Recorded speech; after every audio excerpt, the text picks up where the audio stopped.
자, 오늘 우리 6장 부르심과 또 중생에 대한 이야기들을 함께 나누실 건데요. 우리 말씀을 좀 한 구절 좀 찾아볼게요. 자, 요한복음 3장 1절에서 8절까지 좀 보시도록 하겠습니다. 요한복음 3장 1절에서 8절까지 보시도록 할게요.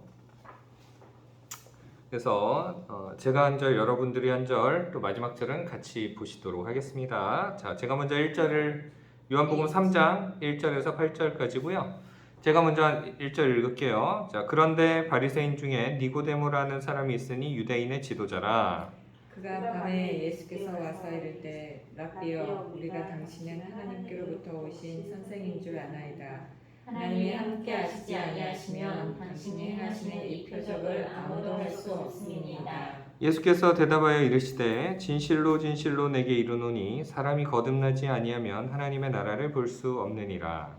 니고데모가 이르되 사람이 늙으면 어떻게 날 수 있사옵나이까? 두 번째 모태에 들어갔다가 날 수 있사옵나이까? 예수께서 대답하시되 진실로 진실로 내게 이르노니 사람이 물과 성령으로 나지 아니하면 하나님의 나라에 들어갈 수 없느니라. 육으로 난 것은 육이요 영으로 난 것은 영이니 내가 내게 거듭나야겠다는 말을 놀랍게 여기지 말라. 바람이 임의로 불매 내가 그 소리는 들어도 어디서 와서 어디로 가는지 알지 못하나니 성령으로 난 사람도 다 그러하니라. 아멘. 네. 그래서 우리 요한복음의 이 말씀이 구체적으로 우리 중생에 대해서 아주 기본적이고 아주 자세하게 말하고 있는 그 이야기인데, 여기서 보시면 이제 니고데모라고 하는 사람이 등장하고 있죠. 그래서 이 사람이 어떻게 하면 거듭날 수 있냐라고 하는 표현을 쓰고 있는데, 여러분 거듭난다는 게 무슨 말이죠? 거듭난다. 네. 거듭은 뭐죠? 거듭. 네. 아니, 그렇죠. 다시 난다는 뭐죠? 난다. 태어난다 이런 의미죠. 그래서 이 거듭난다라고 하는 것은 죽었던 것이 살아난다. 쉽게 표현하면 그런 의미를 가지겠다라고 합니다. 그런데 5절에서 보시면 이런 표현이 나오죠. 물과 성령으로 나지 아니하면 하나님의 나라에 들어갈 수 없느니라 라고 표현하고 있어요. 그래서 이제 물이 뭐냐라고 질문을 할 때 우리는 신학적으로 이거를 씻는다 이런 표현을 좀 쓸 수 있겠습니다. 그래서 죄로부터 씻음을 받게 되는 것을 의미하고, 또 성령으로 나지 아니한다. 그러니까 성령의 놀라운 은혜가 아니면 우리가 구원 얻을 수 없다라고 하는 것을 우리가 볼 수 있겠습니다. 그리고 이제 8절에서도 내용에 보시면 바람이 임의로 불매 어디로 와서 어디로 가는지 알지 못한다라고 하는 것을 볼 때 우리는 중생의 개념을 어떻게 이해할 수 있냐면, 우리가 중생을 피부로 느끼지 못하는 경우가 거의 대다수일 것이다. 이렇게 우리가 확인을 하면서 이제 1번 질문부터 가보시도록 하겠습니다. 자, 1번 질문을 보시면, 자, 외적인 부르심이란 무엇이며 신자들이 불신자들을 믿음으로 초청하는 행위가 구원을 위한 외적 부르심이 되기 위해서 반드시 제시되어야 할 세 가지는 무엇입니까? 라고 하는 질문인데, 우리 김지영 집사님 이거 어떻게 적어 오셨을까요? 외적인 부르심은 구원받지 못한 죄인들에게 그리스도의 구원을 선포하고 제시하여 사죄와 영생을 얻기 위하여 그리스도를 믿도록 설득하는 진실한 권고라고 정리합니다. 이때 첫째로 그리스도 안에서 계시된 죄인들을 구속하시는 방법이 복음적인 사실로 제시되어야 하고, 두 번째, 사람들에게 죄에 대한 회개를 촉구하고 그리스도를 믿도록 촉구하는 초청이 던져야 하고, 세 번째, 그렇게 하는 자들에게 하나님의 용서와 구원이 약속되어 있다는 사실이 제시되어야 합니다. 네, 잘 말씀을 해주셨어요. 그래서 여기 말 그대로죠. 구원받지 못한 죄인들과 하나님의 자녀가 아닌 사람들이 그리스도의 구원을 전해 듣게 되고, 또 거기에서 사죄와 또 영생을 얻기 위해서 그리스도를 믿도록 설득하는 진실한 권고가 들어가는데, 대표적인 거를 전도라고 할 수 있겠죠, 여러분. 그래서 이 세 가지의 내용을 쭉 보시면, 우리가 요즘 제일 많이 하고 있는 그림 1:1을 살펴보시면 그 내용이 요 세 가지 안에 다 들어가 있지 않는가 우리가 생각해 볼 수가 있겠습니다. 그래서 그리스도 안에서 계시된 죄인들을 구속하시는 방법이 복음적인 사실로 제시 뭘까요? 그림 1대1에서 보자면 어떤 내용일까요? 김정 집사님 어떤 내용일까요? 구속하시는 방법이요? 네, 영접기도. 영접기도. 네, 제가 볼 때는 십자가 사건이지 않을까 이런 생각도 해봤는데, 네, 그러니까 구속하시는 방법이라고 하면 십자가겠죠. 네. 물론 영접기도도 포함돼요, 되겠지만 더 우리가 직설적으로 들어가 보면 십자가의 사건이지 않을까라고 하는 거고, 또 두 번째로 사람들에게 죄에 대한 해결을 촉구하고, 그러면 이제 죄에 대한 부분들을 다룰 수 있겠죠. 그다음에 그리스도를 믿도록 촉구하는, 아마 이게 영접기도로 들어갈 수 있지 않을까 생각이 됩니다. 그리고 그렇게 하는 자들에게 하나님의 용서와 구원이 약속되어 있다라고 하는 것은 이제 천국에 대한 이야기라든지, 구원의 확신. 그렇죠, 구원의 확신이라든지 이런 부분들을 다루게 되지 않을까 싶습니다. 그래서 여기서 말하는 이 외적인 부르심은 결국 뭐냐, 복음을 전도하는 것, 그 대상자에게 전도하는 것, 이렇게 보여질 수가 있겠습니다. 이해가 되셨죠? 네. 근데 네. 외적인 부르심을 그냥 생각을 했을 때 네. 예수 믿으세요. 네. 너 교회 한번 와봐. 네. 우리 초청주일에 있는데 너 한번 음. 와볼래? 이 정도라고 네. 생각을 했었거든요. 네. 네. 외적인 부르심에. 네. 그러니까 근데 여기에 반드시 이 세 가지가 제시되어야 된다라는 것을 보면서 네. 아 우리가 그냥 너 한번 와봐 하고 이렇게 던지는 네. 거는 어서 오세요. 네. 외적인 부르심이 네. 아니구나. 책에서는 굉장히 부족하다라고 표현하고 네, 있죠. 반드시 복음이 들어가야 네. 되는구나. 그렇죠. 네. 맞습니다. 그러니까 뭐 교회 한번 와봐 이렇게 말할 수 있겠지만 네.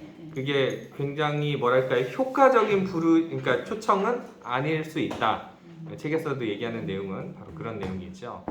네, 그러니까 우리가 뭐 더 쉽게 표현하면 뭐 알맹이는 이제 싹 빠져 있죠. 사실은 빨리 교회 와, 교회 한번 와. 그러니까 그것도 뭐 아예 효과가 없다라고 말하기는 어렵겠지만, 그러니까 강력한 뭐 펀치를 날리기에는 다소 많이 부족하다라고 하는 것을 보실 수가 있겠습니다. 자, 그러면 외적인 부르심을 통해서 감사합니다. 복 받으실 거예요. 네, 믿으시면 아멘. 자, 아멘에. 아멘. 네, 외적인 부르심을 통하여 우리가 복음을 이렇게 전해 듣게 되는데, 자, 두 번째 질문을 보면 이제 내적인 부르심이라고 하는 것이 등장하고 있죠. 자, 이 세 가지 특징에 대한 이야기를 나눠야 되는데, 우리 최지연 집사님 어떤 것들이 있을까요? 그 세 가지 중에 첫째는 이 부르심이 도덕적인 설득의 방법으로 죄인의 마음을 역사한다는 것입니다. 둘째는 이 내적 부르심은 인간의 의식 세계 안에서 이루어진다는 것이고, 셋째는 이 내적 부르심은 반드시 죄인의 구원에 이르도록 인도한다는 것입니다. 네, 잘 적어 오셨어요. 저도 커피 한 잔 잘 마시겠습니다. 감사합니다. 네. 목사님 숙제를 안 했고요. 지금이고요. 그러셨군요. 자진납세. 받을 것입니다. 알겠습니다. 네. 그래요. 감사합니다. 네. 그래요. 나머지 보고 싶어요. 네. 네. 잤어? 그래요. 아이고. 네. 또 이제 커피를 좀 마셔가면서 하도록 하겠습니다. 네. 자, 그래서 이 내적인 부르심이라고 하는 부분들은 이게 얘기 나눌게요. 계속. 네. 사람은 반드시 이 내적인 부르심을 받은 사람은요, 반드시 구원을 얻게 됩니다. 그래서 같은 의미로는 유효한 부르심이라고 하게 되겠고요. 이 내적인 부르심이 이제 반드시 구원을 받게 된다라고 하는 건데, 한번 물어보죠. 이 내적인 부르심, 즉 중생이라고 하는 것은 평생에 한 번일까요? 아니면 계속 반복되어져야 할까요? 중생이요. 평생에 한 번. 평생에 한 번이다. 혹시 또 다른 의견 있으신가요? 한 번의 사건이지만 네. 계속 진행형인 것 같아요. 그러니까 목사님 전에도 네. 얘기했지만 네. not yet, one yet, 예. already 그쵸. one yet이라고 예, 얘기하잖아요. 그렇죠. 이미 중생이라는 음. 사건을 이례적으로 맞아요. 하나님이 음. 주권적으로 터치를 하시고 나면 네, 네. 계속 진행으로 일들은 이루어져야 구원을 네. 이뤄가라고 말씀하셨기 때문에 이루어지는 네. 일단은 두 분이 다 정답을 말씀하셨고 하필이면 제가 10번에다 그렇게 써놨어요. 우리는 이미 중생했으나 성화의 길을 계속 걸어가야 된다고. 저랑 같은 의견이시네요. 아, 잘 배우셨습니다. 하여튼. 그러니까 중생은 네, 네. 한 번인데 네. 단어로 하자면 송하네요. 그렇죠. 그렇게 가야 되는 거죠. 송하는 쭉. 네, 맞아요. 그렇게 이어져 가게 된다라고 하는 거죠. 그러니까 중생은 한 번으로 딱 이루어지게 된다라고 하는 거고요. 우리가 조금 더 곁들이자면 그 중생은 이 유효적인 부르심은 성령의 역사하신 가운데 이루어지게 되고 우리 안에 성령께서 내주하시고요. 우리 가운데 찾아오시고 한 번 찾아오신 성령은 영원히 우리 가운데 함께 하시잖아요. 그렇기 때문에 단회적이다. 이렇게 보실 수가 있겠습니다. 그러면 네. 지금 표현이 네. 6장의 제목이 부르심과 중생이잖아요. 그러면 네, 네. 부르심과 중생이 네. 다른 개념으로 지금 접근되는 거죠. 일단은 그러니까 그 구원의 서정에 대한 부분들을 우리가 함께 좀 살펴봐야 되는데 논리적인 전개에 의해서는 우리가 순서가 있다라고 볼 수 있겠지만 사실은 그렇게 보실 수만은 없고요. 우리는 이것에 대해서 거의 단회적이다라고 볼 수가 있겠고 성령이 먼저 우리에게 찾아오신다 이렇게 볼 수 있겠고 또 부르심에 대한 부분들도 그러니까 우리가 예수를 믿는다라고 하는 이 관점과 성령의 우리에게 찾아오시는 것 어느 쪽이 먼저냐 이런 것들을 우리가 좀 따져볼 수가 있는데 논리적으로 말씀드리자면 논리적으로 말씀드리면 순서들을 배열할 수 있겠지만 함께 복합적으로 일어나기도 한다라고 하는 부르심에 아니, 대해서 중생에 대해서도 그런 관점으로 보실 수도 있겠다라는 아니 겁니다. 우리는 이제 예. 누군가의 전도나 가르침이나 이런 걸 통해서 예수님을 네네. 만나게 됐잖아요. 네. 근데 최진 집사님 경우도 네. 자기가 본인이 음. 어떤 깨달음을 얻고 네. 자기 발로 찾아와서 네. 이제 복음을 듣게 된 케이스들도 있고 네네네. 제가 아는 애도 집안이 무당 집안이었는데 네네네. 이게 진리가 아니라는 생각이 갈증 때문에 자기가 참된 진리를 찾아가야 되겠다는 네. 그 갈급함이 있었대요. 그래서 자기 발로 교회를 찾아온 거예요. 그러니까 그것도 제가 누구의 부르심도 없이. 그것도 성령의 역사하심으로 봅니다. 그러니까 예. 성령께서 그 마음을 찾아오셔서 그런 마음을 주시고 그래서 오게 된 거예요. 예. 그러니까 그게 그러니까 부르심인 거죠. 네, 그렇죠. 그러니까 외적인 부르심이 없는 네. 케이스도 네, 그러니까 많이 있잖아요. 우리가 흔히 생각하는 게 예수를 믿었기 때문에 그 다음에 성령이 오신다라고 생각할 수도 있겠지만 그게 아니라 성령이 먼저 찾아오셔서 우리에게 마음을 주시고 진리에 대한 갈급함을 주시기도 하고 그래서 우리가 주님 앞에 나오게도 한다라고 하는 거죠. 그 관점으로 이해를 하시면 그러니까 저는 그래서 예, 내적 부르심이라는 이 단어가 네네. 자기 내면에 찾아오신 성령의 네. 음성에 예. 반응해서 스스로 찾아오는 사람에 그렇죠. 대한 예. 그 부르심이라고 네. 생각했거든요. 예. 내적 부르심을 네. 중생이라는 개념하고 같이 음. 그거를 결합해서 생각은 안 했어요. 네. 그게 근데 맞는 같이 건지. 그렇게 보셔도 된다는 거죠. 상관이 없다는 거죠. 왜냐하면 성령이 먼저 오시고 그 마음을 주시고 믿음을 주시고 그 다음에 이제 그러면 네. 성령이 먼저 오셨어. 네. 이렇게 내적인 부르심. 그래서 갈급함 생겨서 네. 왔어. 네. 근데 믿음이 안 생길 수도 있나요?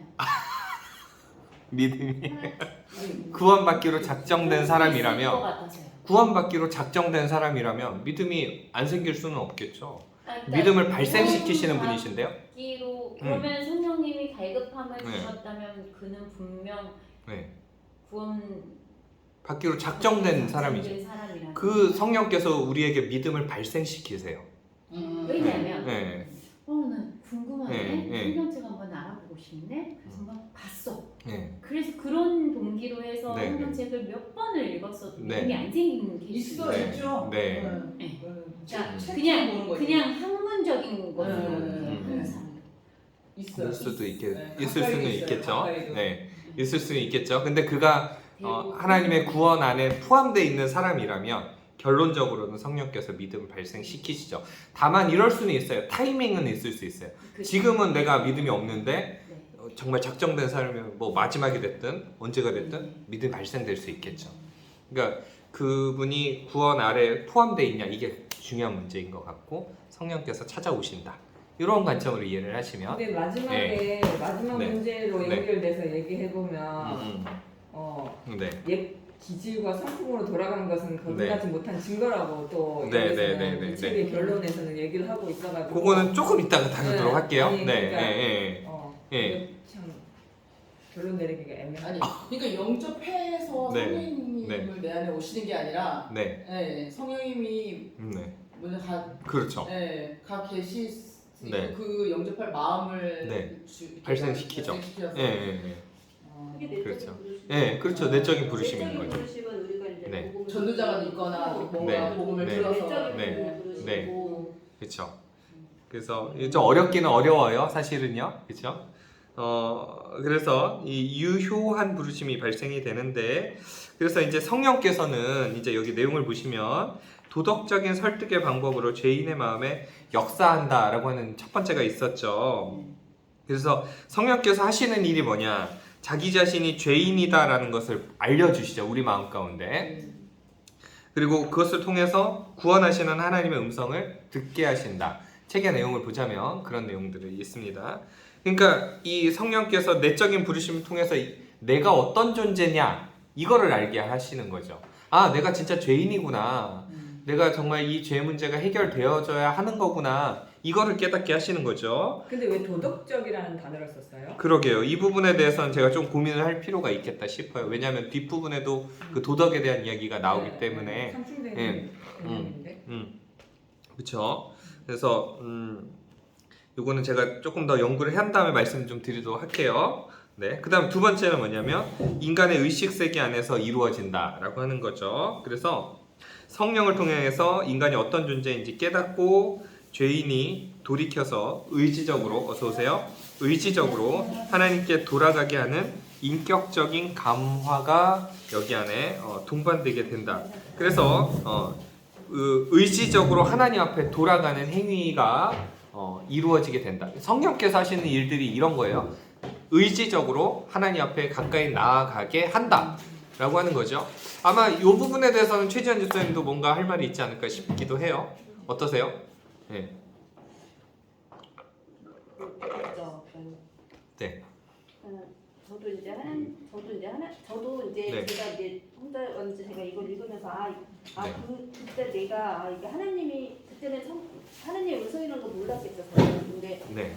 저의 그러니까 내적인 부르심으로 저는 왔구나라는 생각이 들었어요. 그래서 성령님께서 역사하시고 제가 이제 정말 그 주일성수 하는 거 이런 것도 저도 제가 이제 해야 된다고 해서 저도 이제 훈련을 받으면서 이제 네. 해야 된다고 생각하고 제가 이제 제 생각으로 한 거긴 했지만 그게 그냥 할 수는 없다는 생각이 네. 들더라고요. 네, 네. 정말 이게 저도 이제 했지만 저로 인해서 저희 남편도 제가 전도를 했지만 그게 정말 그게 하나님 정말 저희 남편이 초점 졸라서 목사님 말씀을 듣고 울었거든요. 네. 울고 그러고 나서 하나님 그 다음부터 계속 교회 나서 했는데 네.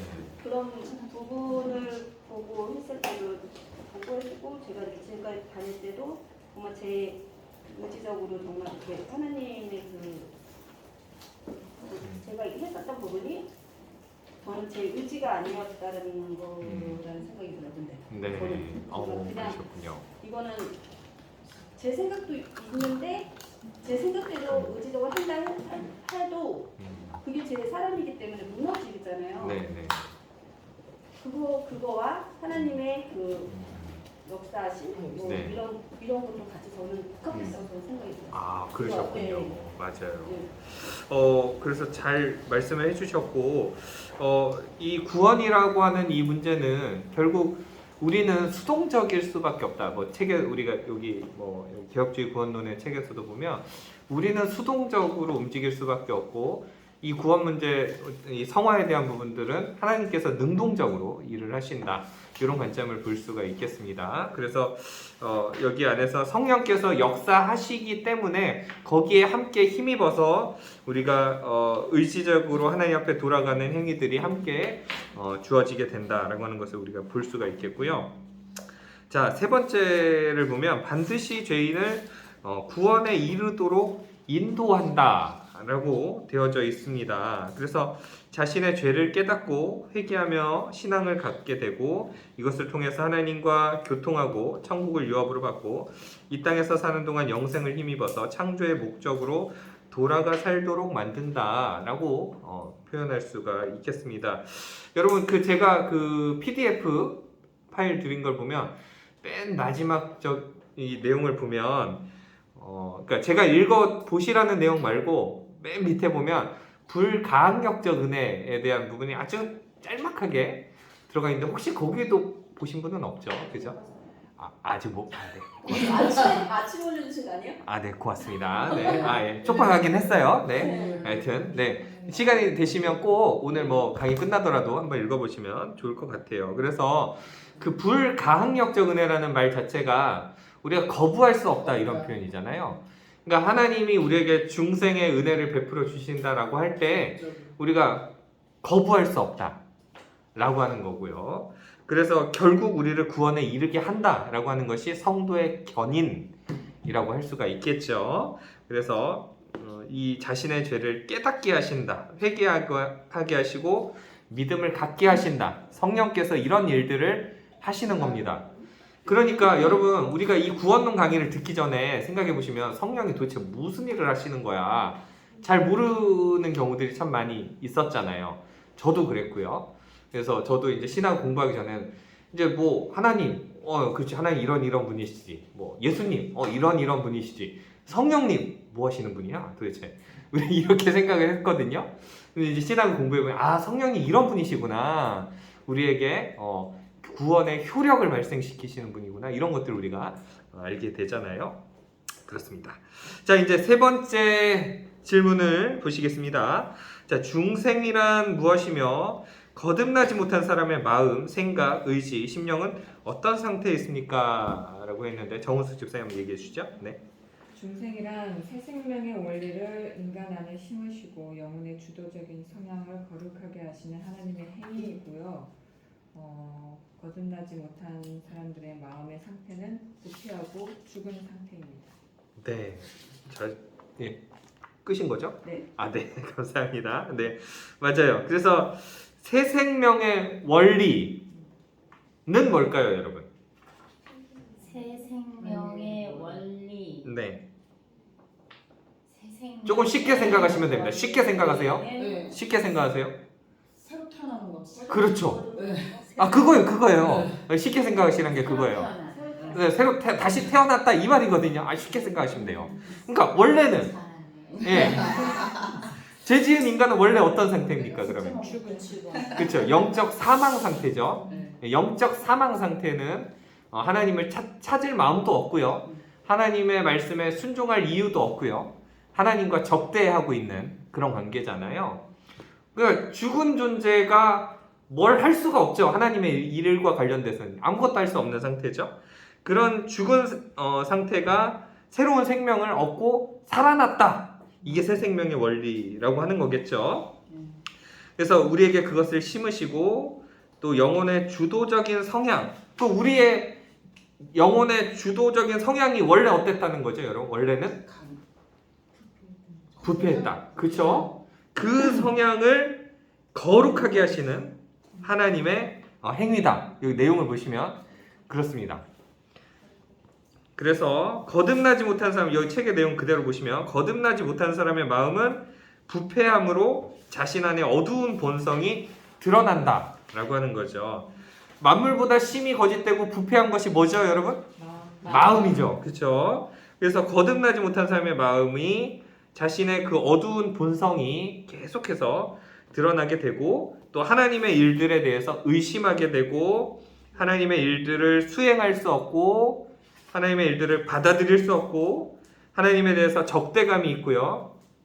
신령한 일과 지식에 대해서 반감을 가지고 또 무지합니다. 그렇죠? 그러니까 하나님과 관련된 모든 것들이 다 반대라고 보시면 되겠죠. 적대하고 있고 싸우고 있고 무지하고 그런 상태입니다. 그래서 사람의 생각은 부패하여서 마음이 캄캄해졌다. 그래서 소경이 되었다 라고 하는 거죠. 근데 더 안타까운 사실은 그 사실을 본인 스스로 깨닫지 못한다 라고 하는 거죠. 왜냐하면 자기 육체는 여전히 살아있거든요. 그러니까 그런 것들에 대해서 별로 인식하지 못한다 라고 하는 거죠. 만약 우리가 갑자기 소경이 확 되어버린다면, 갑자기 눈이 확 안 보이게 된다면 느낌이 확 달라지겠죠, 완전히. 근데 그렇지 않으니까 우리가 그저 그냥 이렇게 살고 있잖아요. 그래서 소경이 됐고, 그 다음에 인간은 허탄한 일에 매진하고 무지와 어리석음에 빠졌다 라고 하는 거죠. 하나님이 만드신 오리지널 디자인은 그 반대라고 보시면 되겠죠. 그렇죠? 허탄한 일에 빠지지 않고 무지하지 않고 어리석음에 빠지지 않았다는 거죠. 진짜 어리석음은 뭡니까? 하나님을 이렇게 대적하는 것. 이게 바로 무지함이고, 이게 바로 어리석음이죠. 그 다음에 사람의 의지와 정서가 부패해져서 선한 일을 할 수가 없다라고 하는 거죠. 여기서 말하는 이 선의 개념도 우리가 예전을 한번 잘 떠올려 보시면 선의 개념은 가변적이다라고 말씀드릴 수 있겠습니다. 그래서 시대에 따라서 그 선의 그 가치가 달라지기도 한다라고 하는 거죠. 그러니까 과거에는 이게 선이 맞았어. 근데 지금에 와서는 선이 아닌 경우들도 있을 수 있다라고 하는 것을 첫 번째로 우리가 살펴볼 수가 있겠고, 그리고 두 번째로는 제가 어제도 설교 시간에 말씀드렸지만 하나님과의 관계가 틀어져 있는 상태에서는 뭘 하든지 그게 다 하나님 보실 때는 악으로 보일 수밖에 없다라고 하는 개념을 말씀드렸죠. 그러니까 나하고 원수진 사람이 있는데 이 사람이 무슨 일을 하든 그게 좋아 보이겠습니까, 여러분? 안 좋아 보이죠? 네. 이 사람이 심지어 어디 뭐 고아원에 가서 선한 일을 한다고 한들 일단은 그게 좋아 보일까요, 여러분? 나하고 관계도 지금 먼저 해결이 되어야 이 사람이 하는 일들이 선하게 보이겠죠. 꼭 집사님을 찍어서 얘기한 건 아닌데. 아니 어떻게 하다 보니까 그렇게 됐어요. 죄송해요. 네. 그러니까 관계성을 얘기하려고 하다 보니까 그렇게 된 거예요. 네. 그래서 하나님과의 관계가 먼저 해결돼야, 관계가 해결돼야 내가 뭘 하든지 그게 선해 보이는 거잖아요. 그러니까 이 문제가 해결되지 않은 인간은 무엇을 하든지 악할 수밖에 없고 하나님 보실 때 그건 선이 아니라 악이다, 이렇게 보시면 될 것 같아요.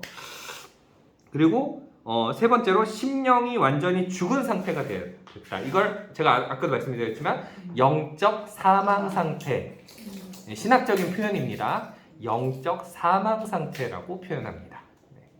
영적으로 완전히 죽어 있는 상태다 라고 하시면 되겠습니다. 그렇죠? 인간은 그래서 자기 스스로 나올 수 없는 그런 존재, 스스로 구원 얻을 수 없는 존재라고 하는 것을 볼 수가 있겠습니다. 자, 네 번째 질문을 보실게요. 자, 거듭나지 못한 사람의 영혼의 상태에 대해 사도 바울은 무엇라고 말을 하고 있습니까? 그런데 우리 이치면 성도님 얘기해 주시죠. 네. 에베소서 4장 17절부터 18절 말씀이 쓰여 있어요. 네. 그러므로 내가 이것을 말하며 주 안에서 증거하노니 이제부터는 이방인이 그 마음에 허망한 것으로 행함같이 너희는 행하지 말라. 저희 총명이 어두워지고 저희 가운데 무죄함과 너희 마음이 굳어짐으로 말미암아 하나님의 생명이 떠나 있느니라. 네. 이 사람은 네. 하나님의 생명에서 떠나 있다라고 네. 보고 있어요. 맞습니다. 그래서 세 가지, 생각과 총명과 마음이 어둠에 갇혀 있다, 이렇게 보실 수 있겠습니다. 자, 그래서 첫 번째로 생각에 대한 부분을 살펴보자면, 자, 타락 전에는 하나님이 누구고 또 자신들이 어떤 존재인지 정확하게 생각을 가지고 있었다라고 하는 거죠. 그래서 그렇잖아요. 아담과 하와를 잘 떠올려 보시면 하나님은 창조주, 나는 피조물. 이 정확한 개념을 가지고 하나님과 교제하고 소통하고 사랑하고 대화하고 그런 관계였잖아요. 그러나 타락한 이후에 창조주 하나님을 받아들이지 않고 생각은 선천적으로 악하고 허탄한 것을 좇게 된다, 따라가게 된다, 이렇게 알 수가 있겠습니다. 그러니까 하나님을 안 받아들여요. 하나님을 안 믿어요. 물어보면 너나 믿어라, 너나 잘 믿어라, 이러지 않습니까? 그러니까 한 번쯤 그럴 때 번개가 내려치면 어떻게 될까 생각도 해보지만 하나님 자비하신 하나님이셔서 참고 인내하고 계시죠. 그래서 그럼 다 믿겠죠, 여러분. 그래서 하나님을 받아들이지 않는다. 이거 굉장히 중요한 부분이에요. 그리고 선천적으로 악하고 허탄한 것을 좇는다. 그 다음 총명을 살펴보면 이 부분은 조금 우리가 좀 고민해 볼 필요가 있는 게, 성령을 따라서 살 때는 우리가 거룩한 삶을 살게 되기도 하지만 또 죄로 인하여서 부패해지기도 한다. 이 책의 내용을 보자면 그렇습니다. 그래서 우리에게는 늘 언제나 복음의 빛이 필요하다라고 하는 내용들을 우리가 볼 수가 있겠습니다. 그래서 바울도 이런 표현을 쓰죠. 나는 날마다 죽노라, 내가 죄인 중에 괴순이라, 이런 표현들 쓰잖아요. 그러니까 자기 자신도 물론 중생을 경험했지만은 여전히 죄의 법과 싸우고 있다라고 하는 것들을 우리가 보게 되잖아요. 그러니까 우리 각자도 살펴보시면 우리도 중생을 경험하고 구원 가운데 있으나 여전히 마음속에서는 육신의 법과 성령의 법이 서로 싸우고 있는 것들을 우리가 보게 되잖아요. 그렇죠? 그래서 우리가 만약에 타락하지 않았다면 싸울 이유가 없죠. 그런데 우리는 그런 싸움들을 여전히 경험하고 있다라고 하는 것을 볼 수가 있겠고요. 그 다음 세 번째는 뭐냐, 마음에 대한 이야기였죠.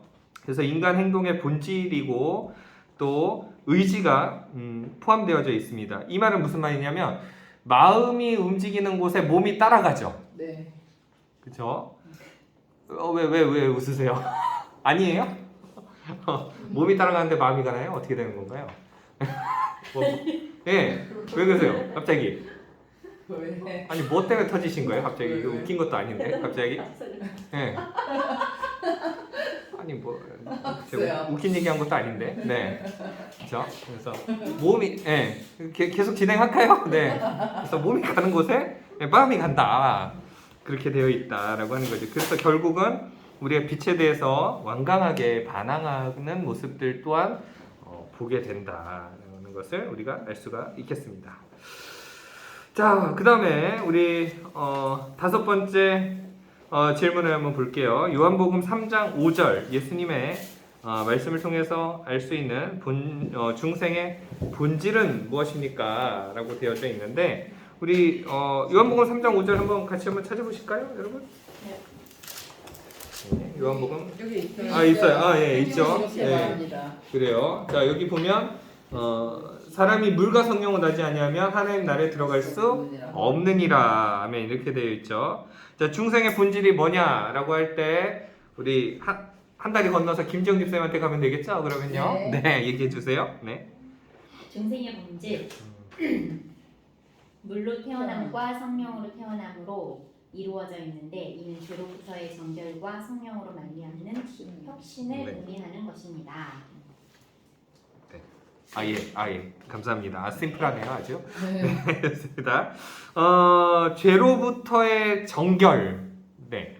그러니까 우리 가운데 성령이 찾아오셨잖아요. 네. 그렇죠? 성령이 찾아오시면 이 죄로부터의 정결을 하기 위해서 우리가 싸우게 된다라고 하는 거죠. 그러니까 우리의 안에 계시는 성령, 그렇죠? 우리가 성령의 전이라고 성경 표현하고 있잖아요.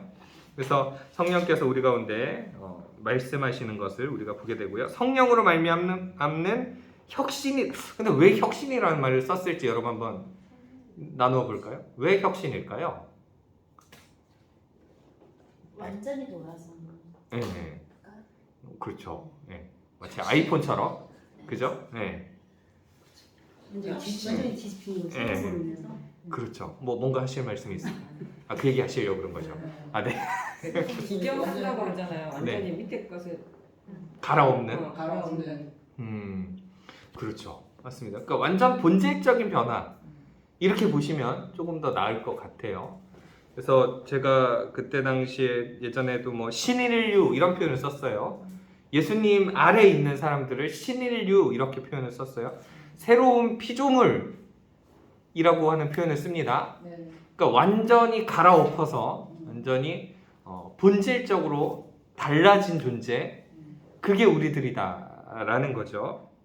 그러니까 죄인을 떠올려 보면 하나님의 성품과는 완전히 정반대고 하나님의 그 본질과는 전혀 반대되는 것이 죄에 대한 부분들이잖아요.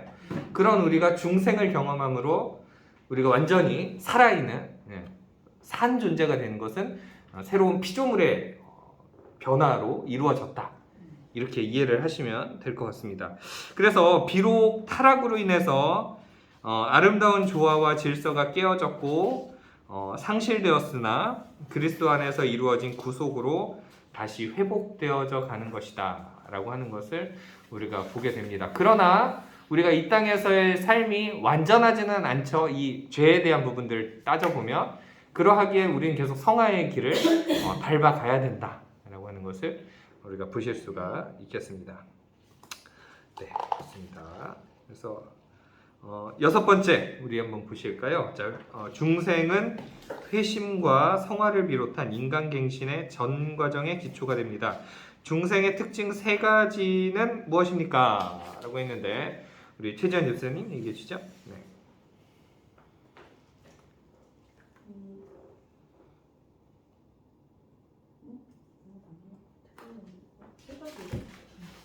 첫째, 중생의 근본적인 변화입니다. 네. 둘째로 중생은 즉각적인 변화입니다. 그리고 셋째로는 중생은 잠재의식 세계에서 일어나는 변화입니다. 맞죠? 네. 네. 굉장히 심플하시네요. 네. 설명을 너무 길게 말했어. 네, 조금 더 보충해서 좀 설명해 주실 분들이 계실까요? 다 읽어야 되는데. 아, 길어요. 네. 목사님이 설명하셔야 되는 이렇게 그렇군요. 아니 지금 시간이 얼마 안 돼가지고 37분밖에 안 지나서 와우, 네. 끝나는 거예요? 너무 좋아하시는데요. 정우 선생 네. 끝까지 하고 갈 수 있어요. 아, 네. 그래서 자 근본적인 변화라고 하는 것은 우리의 지정의가 변화된다 이런 의미입니다. 그래서 지성, 감정, 의지가 변화된다라고 하는 거죠. 그러면 지성은 어떤 것들이 변화된다는 걸까요? 한번 구체적으로 한번 보죠. 지성 뭐가 변화되는 걸까요, 여러분? 사고의 틀?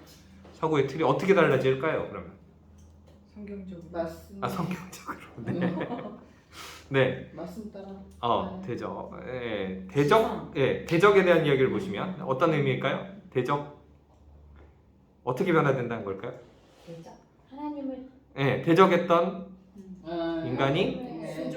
그렇죠. 그렇게 달라지는 겁니다. 아, 네.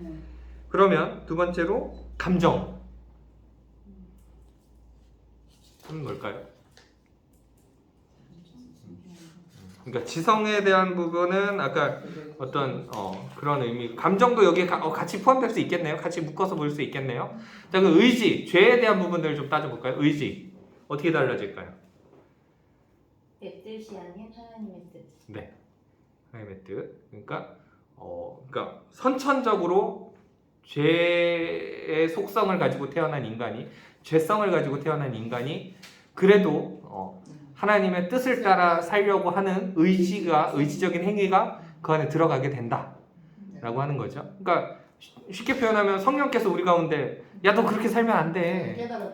그치, 알게 하시는 거죠. 그래서 이걸 네, 사랑한 연인과 네. 이렇게 표현해 보면 어떨까요? 그것도 좋은 지성과 방법이에요. 네, 정서와 의지를 네, 지성으로는 이 사람을 내가 알고 받아들이게 되고 그렇죠. 정서적으로 사랑하는 감정이 네. 생기고 네. 의지적으로 얘가 좋아하는 걸 해주고 싶어하는 마음. 어우, 200% 정답 갈 수 있을 것 같습니다. 네, 맞아요. 그러니까 결국 관계 회복인 것 같아요. 네. 제가 느낄 때는 이 중생이 그렇죠, 맞아요. 관계가 온전히 회복돼서 새로운 피조물이 되고 또 새로운 삶을 살게 된다라고 하는 의미가 될 것 같습니다. 그러면 작은 2번 즉각적인 변화는 뭘까요, 여러분? 즉각적인 한 변화. 번의 사고. 예. 처음에 목사님 말씀하신 거죠. 그렇죠, 한 번의 맞습니다. 단편적인. 예, 그러니까 중간은 없다 이런 말이겠죠. 그래서 거듭남이냐 아니냐 둘 중에 하나일 뿐이다. 예, 중생을 했냐 안 했냐 이 차이다. 이렇게 보실 수가 있겠습니다. 그래서 왔다 갔다 하는 건. 그건 없습니다. 없습니다. 그래서 이제 그게 이제 10번하고 조금 이따가 연결이 지어질 텐데, 그래서 일단 둘 중에 하나다. 네, 우리 인간은 그렇게 볼 수. 단회적이다. 아까 제가 설명을 조금 늦게 오셔서 단회적입니다. 중생은요. 그러니까 그 말은 뭐냐면 평생에 한 번 경험하게 되고요. 그리고 이 중생은 성령께서 먼저 우리에게 찾아오셔요. 찾아오시고 우리 가운데 갈급한 심령을 주시고 거기에서 복음을 듣게 하시고 그리고 우리에게 믿음을 발생시키십니다. 성령께서 그 일들을 하시는 거예요. 그래서 즉각적으로 그런 변화들이 일어나고, 그 다음에 잠재의식 세계에서 일어나는 변화는 어떤 게 있을까요, 여러분? 어떤 내용일까요? 이 내용을 좀 풀어주시죠. 내용을. 우리 처음 읽었던 요한복음 말씀처럼 네. 그 형태도 없이 네. 일어나는 그런 어떤 네. 사건이기 때문에 네. 가시적으로 뭘 결과물이나 네. 그런 것들을 드러낼 수 없는 네. 그렇죠. 맞아요. 변화라. 그러니까 중생을 피부로 느낄 수는 없다. 없다라고 하는 거죠. 사람은요 참 희한한 게 좀 뭔가 쇼크, 자극 이런 걸 되게 원하잖아요. 네. 근데 중생은 그렇지 않다라고 하는 겁니다. 그래서 우리 구원파라고 하는 이단이 이런 얘기를 하죠. 거듭난 날짜가 언제냐 이 질문을 하잖아요. 한 번쯤 만나보셨나요? 구원파 이단? 네. 네. 그래서 사실 이걸 잘 모르죠. 뭐 내가 구원받은 날짜 어떻게 알아요? 잘 모르죠. 시간 얘기예요. 그러니까 몇 시, 몇 분 뭐 이런 것까지 물어봐요. 네. 그래서 그걸 모르면 구원을 못 받았다 라고 말을 합니다. 자, 그러면 여기에서 우리는 뭐라고 이렇게 여기 나와. 얘기할 수 있을까요? 네. 그러니까 그게 왜 잘못됐을까요? 질문이 구원 못 받았다라고 말합니다. 그들의 견해에 의하면 이게 왜 잘못됐을까요? 얘기 좀 해주세요. 다들 찾지만 마시고. 아니 여기 교수 얘기하는 네. 잠재의식 세계에서 세계에서 일어나는 일어나는 변화에서 변화인데 알지 못한다. 아니 다들 책에서 너무 책에만 갇혀 있지 마시고, 네, 예, 왜요? 그러니까, 하나님이 눈에 보이지 않는 분인데 예, 보이지 않는 분을 네, 상대하는 그 결과물을 네, 가시적으로 어떻게 시간과 뭐 이렇게 네. 공간을 딱 구획해서 보여줄 수 있는 게 아니죠. 그것도 그럴 수 있겠고요. 내가 판단하는 게 아니다. 아, 내가 판단한 게 아니라. 알 수가 없다. 네. 자, 보시죠. 자, 믿음은 누가 발생시키시죠? 성령님. 성령이 발생시키시죠. 성령이 믿음을 발생시키고 내가 예수가 믿어진다는 사실은 내 안에 내주하시는 성령이 계시다는 거죠. 성령이 내주하고 계시다는 사실은 나는 이미 중생을 경험했다라는 의미겠죠. 그러므로 날짜를 안다 모른다가 중요한 것이 아니라 내 안에 성령이 계시느냐, 내가 그 믿음이 현재 성령께서 믿음을 발생시키셔서 내가 믿고 있느냐, 이 부분이 더 중요하다는 의미겠죠.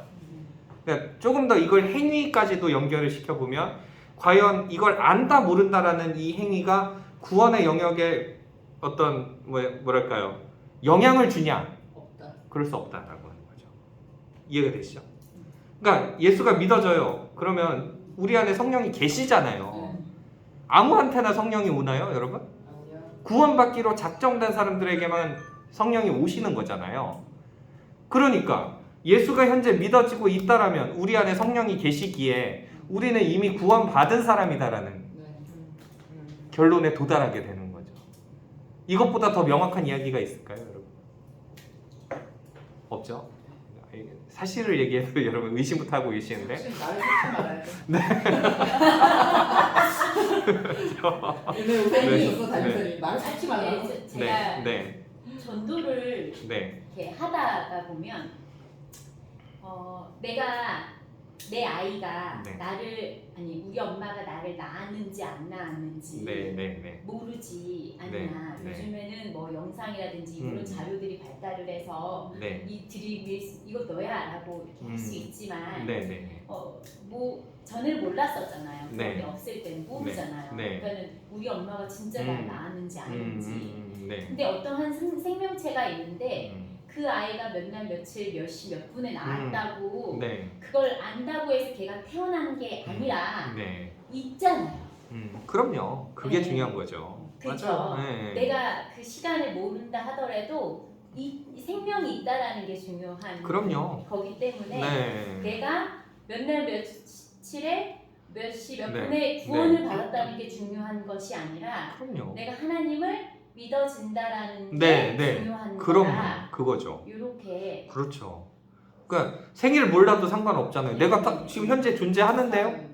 그렇게 관점으로 보시면 조금 더 이해가 쉽지 않을까. 근데 이제 애들의 네. 그 이제 그 구원의 확신에 대해서 이렇게 상담을 하고 네. 이제 대화를 하다 보면 네,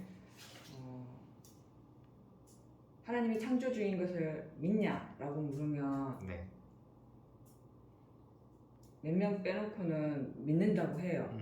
믿고 그러면 예수님이 너를 위해서 십자가에 죽으신 것을 믿냐라고 물으면 그것도 믿는데요. 네, 그러니까 선생님이 강요해서 믿는 거 말고 네 마음에서 발동이 돼서 믿냐. 네, 솔직하게 얘기해준다 선생님한테는 안 믿어지면 안 믿어진다고 얘기해줘라. 네. 이렇게 얘기하면 믿는데요. 근데 그 아이의 생활이나 말이나 예배 태도나 안 믿는 사람의 모습이야. 그거는 네. 이제 전혀 안 믿는 네. 사람처럼 행동하고 네, 네, 네. 그러니까 이걸 계속 반복적으로 확인하고 점검하고 해야 되는 건지.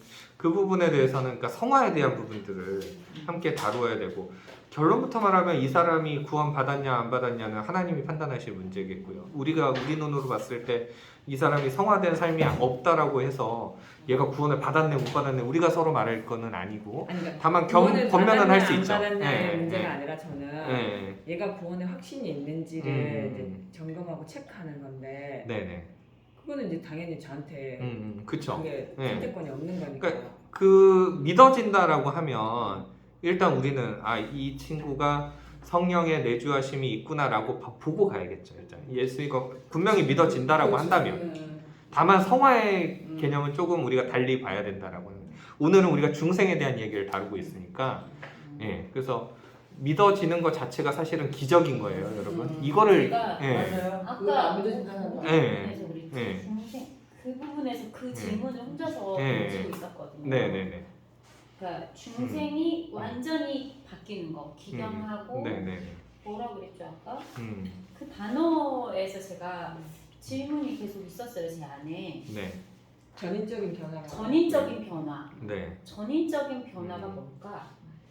그러면 이제 내가 예수님을 이제 중생이 되어졌다면 이게 전인적으로 변화가 되어지는 건데 그거는 내가 안 믿는 사람과 내가 어떤 차이가 있을까? 네, 삶이 똑같아 보이기도 하잖아요. 네, 믿는 사람이든 믿지 않는 사람이든 음. 믿기 전이든 믿은 지금이든 네. 삶이 똑같아 보이는데 무엇이 바뀌어졌길래 전인적인 변화일까? 어떤 기적이 일어났길래? 네. 그렇다면 이 사람이 예수님이 믿어진다라는 것 사실 자체가 놀라운 변화. 그게 죽음에서 예, 그거예요. 죽음에서 그게 살아난 예, 거. 그게 완전히 전인격적인 뒤집어진 변화거든요. 거. 예, 예. 그거거든요. 그러니까 그 믿음 자체만으로도 전인적인 거구나. 그렇죠, 그거예요. 그런데 그래 나는 전인적으로 은혜를 받았어. 예. 변화가 되었어. 예, 그런데 여전히 모습에서 하나님을 믿지 않아. 하나님이 믿어지는데 목사님 설교하셨던 것처럼 네. 아프면 네. 찾지 않아. 네. 뭐가 부족하면 찾지 않아. 음. 그러니까 어떤 삶 속에서 내가 부딪혀진 것들에서는 분명히 내가 하나님을 믿는다고 하는데 하나님을 찾지 않아. 믿지 않아. 그 네. 믿음이 너무 결핍 네. 적은 거죠. 그러니까 이 전인적인 변화가 그러면 내 삶에서 믿는 것 자체가 놀라운 변화인데 그러면서도 안 믿구나 이 생각을 제가 아까 잠깐 했었거든요. 아이들은 그렇잖아요 지금. 네. 네. 그래서 이게 지금 우리가 지금 보고 있는 이 중생이라고 하는 개념은 성령께서 우리에 찾아오셔서 죽은 것이 살아났다는 개념이고 이것과 우리의 성화에 대한 개념은 조금 틀려. 함께 따로따로 봐주면 더 좋을 것 같은데요. 네.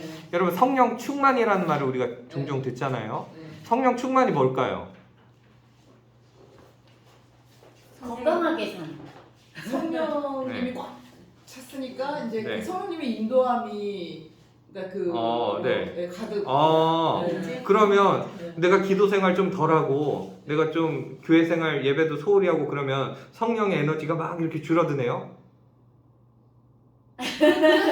그래서 네. 그런 부분에서도 틈이 생기잖아요. 그래서 그러면 내 스스로 성령의 힘을 세게도 하고 내가 줄이기도 할 수 있는 그게 그 선택권이 나한테 있는 거네요. 아니요.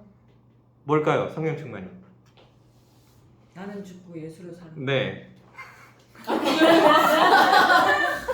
이론적으로는 그렇습니다. 네. 자, 우리가 그렇게 생각할 수 있어요. 어떤 하나의 뭐 질량으로 생각할 수 있어요. 성령 충만을.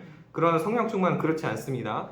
양이 아니라 질량의 개념이 아니라 내가 지금 하나님이 기뻐하시는 삶을 살아가고 있으면 그게 성령 충만. 아니 그러고 그게 네. 꽉 찼기 때문에 그런 거 아니에요? 그러니까 살아가는데. 그러니까 네. 내가 죄의 길을 떠나서 네. 하나님이 기뻐하시는 삶을 살고 있을 때 그것을 성령 충만이라고 말합니다. 근데 그게 뭐가 먼저예요? 네. 이게 내가 네. 살고 있어서 청년 충만이 된 거 그렇게 보는 건지 이게 사실은 그렇게 살 수 있는 게 성령 충만해야지 그 삶, 네. 삶으로 네. 가잖아요. 그러니까 의지적으로 내가 죄를 돌이켜서 내가 하나님 기뻐하시는 삶을 살려고 노력하는 것. 그게 성령 충만으로 하는 길이다 이렇게 보시면 될 것 같은데 제가 예전에 한번 이런 예를 들었던 적이 있어요. 어떤 분들이 기도원에 가서 막 방언 기도도 하고 막 방언 통역도 하고 막 기도 완전 막 불바다가 되고 이분들이 다 떠나가고 봤더니 기도원 텃밭에 오이가 없어지고 호박이 없어지고 막 이런 일들이 있었다. 그랬어. 그러면 도대체 이 사람들이 그 막 네. 집회했던 그 장면은 도대체 뭐냐? 뭐가 도대체 성령 충만이냐? 라고 하는 제가 이야기를 했던 적이 있어요. 팬이. 그러니까 중요한 건 뭐냐? 하나님이 기뻐하시는 삶을 살아가려고 나 자신을 의지적으로 죄에서부터 돌이켜서 그 하나님 기뻐하시는 삶을 살려고 애를 쓰는 삶이 바로 성령 충만이다. 이렇게 보실 수 있겠습니다. 네. 그러니까 뭐 방언을 많이 한다고 성령 충만한 것도 아니고요. 네. 어떤 뭐 근데 은사를 살면서 진짜 성이 충만해야지 하나님에게 네. 집중이 되지. 그런 성령 충만을 위해서 기도하시고 네. 예배 나오시고 말씀을 네, 그런 의지적인 행위들이 이어져 가고 있을 때 네. 우리는 그것을 성령 충만이라고 말할 수 있겠죠. 네. 그러니까 이런 걸 질량의 개념으로 우리가 쉽사리 이해하지만 그렇지 않다라고 하는 것을 볼 수 있겠습니다. 네. 기도를 할 때 이런 우리는 성령 충만하게 하옵소서라는 네, 네. 성령 충만케 네. 하옵소서라는 기도를 네. 하는 게 하나님 입장에서 맞지 않다라는 얘기를 네. 들었어요. 그러니까 내 의지적으로 내가 네. 성령이 충만해지고 내가 그걸 네. 구한다고 충만해지고 안 충만해지고가 네. 아니기 때문에 네. 그래서 정말로 아니기 때문에 구하는 거 아니에요? 후자로 네. 내가 하나님을 기뻐하시는 삶을 살게 달라. 살게 해달라고 그렇죠. 구하고. 그렇게 가는 거죠. 그러기 위해서 우리가 무단히 기도하고 예배 나오고 말씀 듣고 믿음은 말씀을 듣는 것을 통해서 우리가 드러나게 되니까 그런 것들을 하는 것들이 우리에게 성령 충만으로 충만. 가게 되는 방향이다 이렇게 보게 되는 거죠. 야는 뭐 이런 거로가 네. 아니라. 근데 우리가 내재적으로 그 질량적으로 생각하는 경향이 굉장히 커요. 그래서 우리가- 시간이 쌓여질수록 네, 성령 충만은 우리가 그런 개념으로 이해하기가 쉽단 말이에요. 마치 내가 좀 하나님과 좀 떨어져 있을 때는 내가 뭐 이게 성령의 은혜가 이렇게 막 좀 떨어져 있고 막 질량적으로 이런 느낌을 받을 때가 많단 말이죠. 근데 실제적으로는 그런 개념으로 이해하시면 조금 오류가 많이 생겨날 수 있겠다라고 하는 거죠. 네, 네, 목사님 말씀 성령 충만 이해를 했는데 네, 솔직히 기뻐하는 삶이면은 네, 죄를 지면 안 되잖아요. 저희가 네, 착하게 살아야 되잖아요. 솔직히 네, 예배 교회 나올 때 사실은 그게 되는 어쨌건 예배 자리에 나오고 네. 하나님이 기뻐하시는 일이니까는 네, 네, 그거는 어쨌든 주일 성수하는 거, 네, 네. 뭐 예배 자리에 나오는 거, 기도하는 거 이런 네. 삶도 하나님 기뻐하시는 삶이잖아요. 네, 네, 근데 솔직히 사회에 나가면은 시기 질투도 많고 사실 또 경쟁도 해야 되고 네, 그렇죠. 어떨 때는 싸워도 되고 네. 하거든요. 뭐 사실 부부 관계도 그렇잖아요.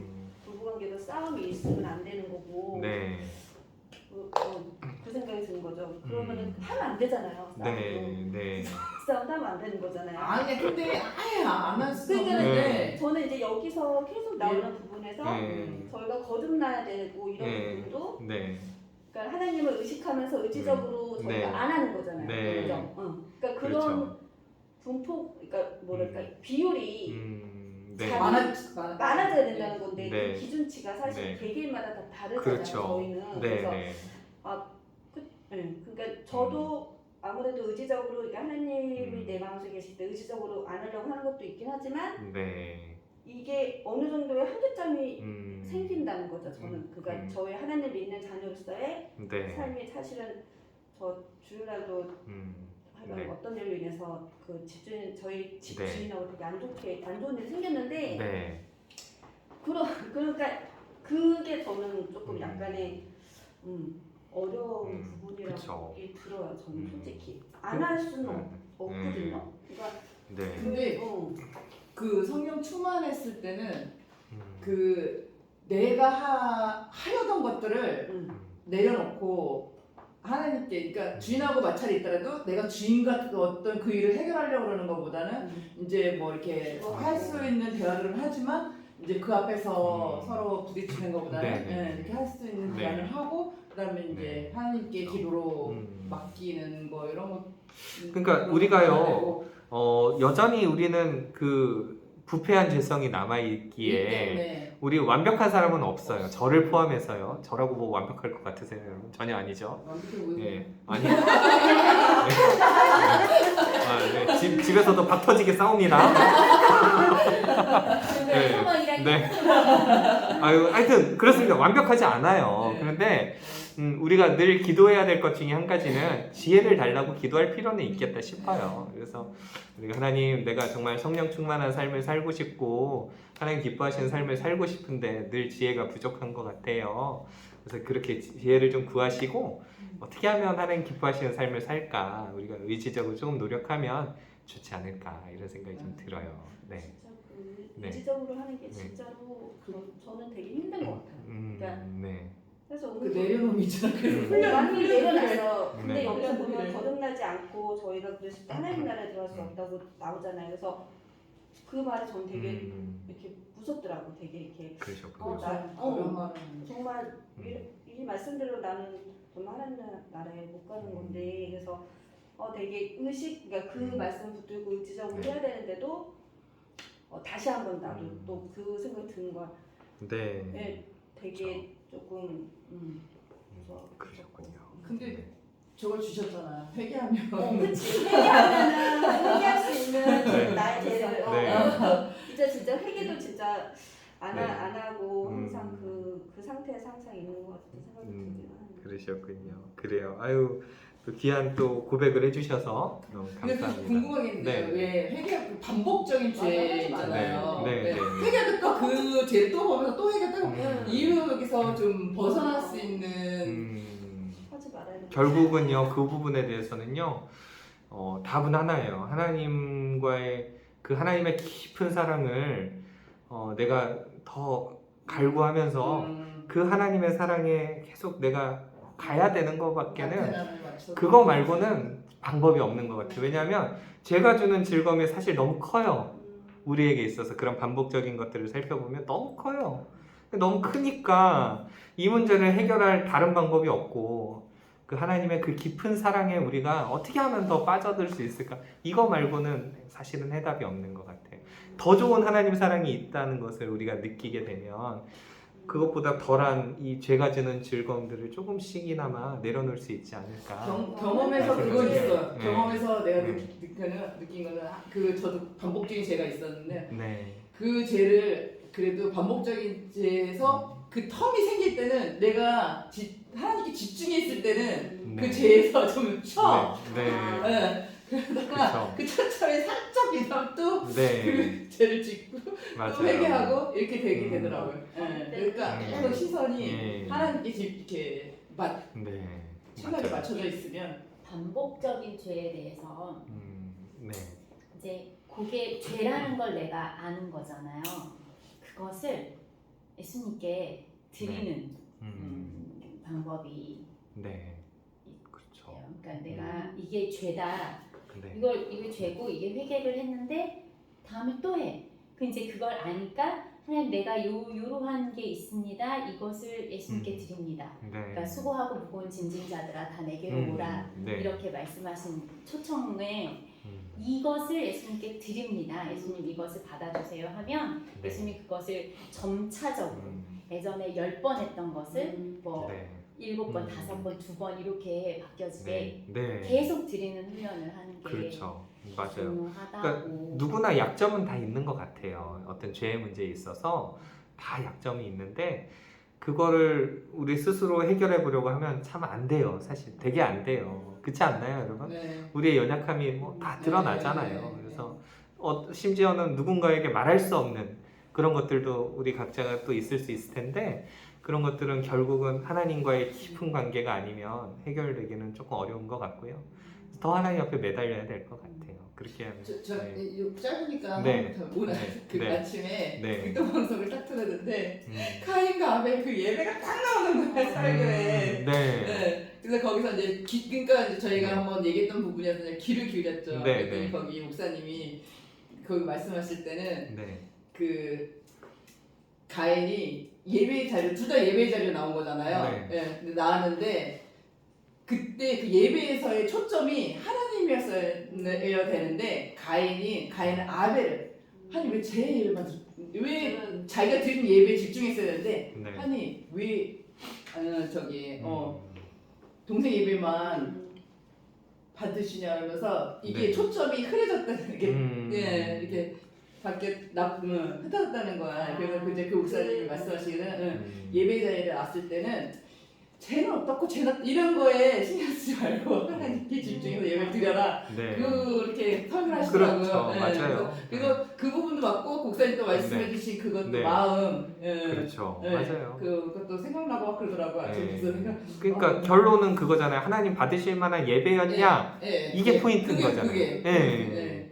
근데 그래서 사실 쉽지 않아요. 네. 각자가 우리도 네. 예배 자리에 와서 네. 진짜 뭐 네.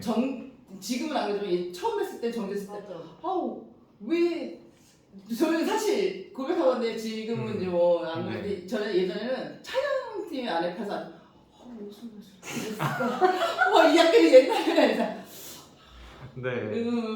그치 막 이런 것까지 네. 근데 지금 이제 신경 쓰지 않지만 생각을 다른 네. 생각이 나게. 저도 네. 오늘 교리 왔는데 아까 비었잖아요. 막 안방에 창문 열는 거막 이런 생각 막 들고 막 이래요. 네. 그러니까 저도 초신자 때 있는데 네. 가스를 냈는지 불 켜라고. 그러면 정말 말씀 어쨌든 네. 안 들리는 거 못 들어. 네. 그럴 때 되게 많았던 것 같아. 맞아요. 아이고. 그러니까 기도가 진짜 목사님 그 중고등부 설교 때 네. 지지난주에 네. 예배 시간에 다른 생각이 나면 그게 네. 우상이다. 네. 그래서 네. 애들이 네. 그때 되게 그걸 집중해서 네. 들었더라고요. 오, 네. 그렇군요. 그래서 네. 내가 예배 시간에 다른 생각하고 있는 것들이 우상이다. 그래서 그것을 이제 내려놓고 네. 네. 그 우상을 내려놓는 그 기도를 같이 했었었는데 네. 저도 같이 솔직하게 고백을 했었거든요. 네. 참 그러셨군요. 그래요. 그 생각이 있다 아직. 네, 맞아요. 그래서 자꾸 나는. 누구든 우상은 다 있어요. 진짜. 네. 예. 그 어떤 보이는 것이 보이지 않는 것이 어떤 것이든지 다 우상은 있어요. 저는 보면 뭐 저희 아이들 보면 또 그런 생각이 들 때가 있거든요. 그러니까 얼마나 하나님 앞에서 집중하고 있냐 이게 참 중요한 문제인데 쉽지는 않아요. 사실은 우리 각자가 네, 뭐 한 번쯤 하나님이 뭐 보이기라도 하면 조금 더 집중이 될 것 같은데 네. 그렇죠? 저는 네. 네, 그렇지 않으니까 네, 더 어렵기도 한 것 같아요. 저는 뭐 하실 말씀 있으신 것 같은데 아닌가요? 네. 네, 오늘 가면 어떤 말씀을 들을까? 어떤 하나님일까? 네. 이 기대가 네, 네. 있던 그 예배가 네. 요즘에는 오, 그러셔요? 그게 없어서 아, 그게 없어서. 아, 네. 그러니까 이제 그 정말 음, 오늘 내가 만난 하나님 어떤 네, 하나님일까? 요 기대. 그리고 내가 이제 그 목사님의 그 중고등 설교와 현재의 나의 모습들을 볼 네. 때 지금 그리고 나누고 있는 그 이런 나눔들 속에서 네. 내 예배를 하나님이 받으실 수 있는 그런 음. 하나님 오늘 예배 내 예배 받으셨을까? 네. 라는 몸은 여기에 와 있지만 네. 그렇지 않다면 하나님 받으실 수 없겠다. 네. 그런 생각도 그 하셨군요. 얘기를 우리 아들과 함께 나누고 싶다는 생각이 드네요. 아, 그러셨군요. 아이고, 참. 그래요. 감사합니다. 그 제가 그 몇 주 전에 한 설교를 아직도 기억하시고, 아이고, 감사하네요, 진짜. 저는 이거는 네. 좀 다른 얘기인데 네.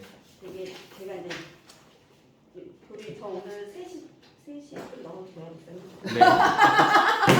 저번 주는 3시에 제가 나가서 네. 제가 네. 3시 네. 나와야 되니까. 네. 아니, 저번 주 내가 시간이 딱 3시에 나가서 네. 근데 이제 제가 이제 네. 우리 공부를 하면은 네. 어쨌거나 막 이제 하나님 말씀 듣고 뭐 은혜롭고 좀 가잖아요. 네. 그러면 저랑 공부한 첫째 집 아이들은 너무 좋은 거야.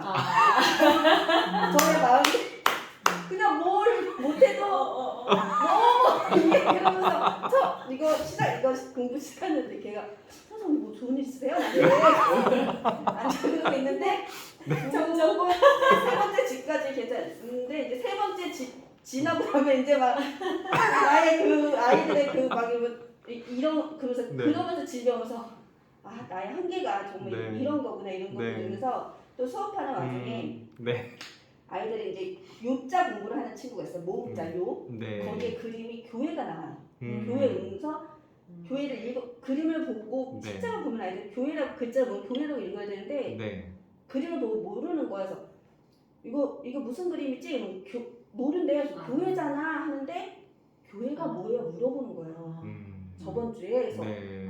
좀 당황했어요. 음. 내가 이때 어떻게 얘를 정말 이 교회 어떻게 얘기를 해줘야 되지? 너 예배 드려봤어? 뭐 이렇게 처음에 물어보고 했는데 교회도 모르는데 예배 드려봤겠냐고. 그래서 되게 내가 그때 조금 당황을 했어요. 그 아이한테 교회가 뭐예요? 이렇게 나한테 물어봤을 때. 네. 그래서 그래서 이 지혜를 좀 하나님께 정말 지혜를 다시 얻어서 이 아이 다시 만나면 이제 또 얘기를 해줘야겠 이건 좀 얘기해줘야겠다 생각하고 왔거든요. 네. 그래서 간혹 이제 막 그 역사 공부하고 이럴 때도 보면은 그러니까 역사 말고도 보면 귀신이 있어요 선생님 뭐 이렇게 물어 이런 애들 되게 많거든. 그러면은 네.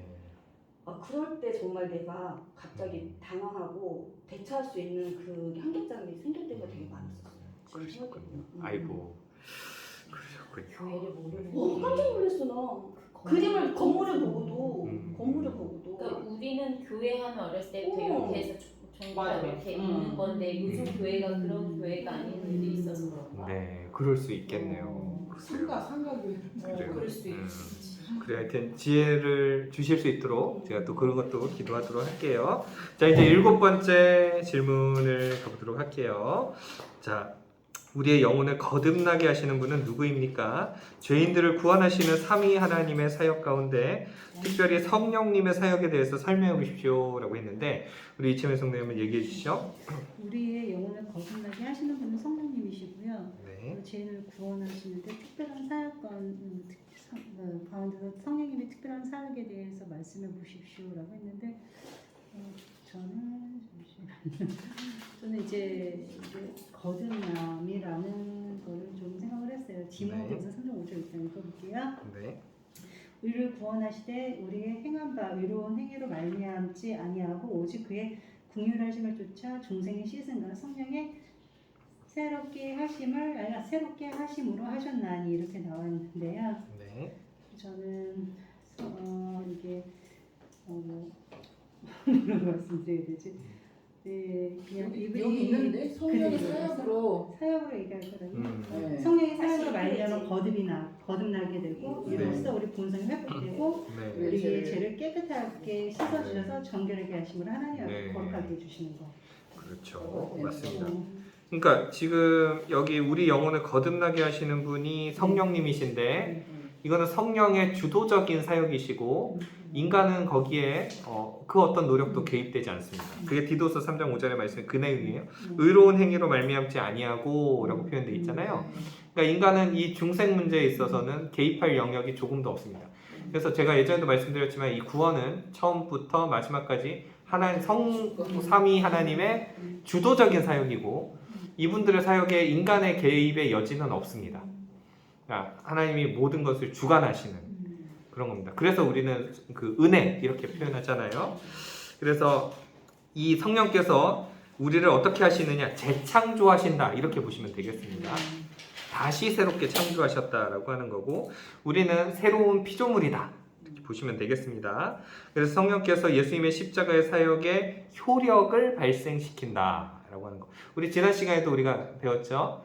십자가의 효력을 발생시키시는 분이 성령 하나님이시다. 그러니까 이 말은 어떤 의미냐면 2000년 전에 죽으신 그 십자가에서 죽으신 예수님이 나하고 무슨 상관이 있냐 이 질문을 던지면 성령께서 우리의 마음 가운데 믿음을 발생시킴으로 인해서 그 십자가의 효력을 우리에게 발생시키시는 분이시다 이 의미입니다. 그러니까 여러분 생각해 보시면 역사를 보면 여지껏 수많은 사건들이 있었잖아요. 역사 속에는. 근데 그 사건들이 나하고 어떤 연관을 가지지는 않는 경우가 많죠. 그런데 십자가의 사건 하나만큼은 성령께서 효력을 발생시키시는 거죠. 그러니까 놀라운 그게 역사심이죠. 네.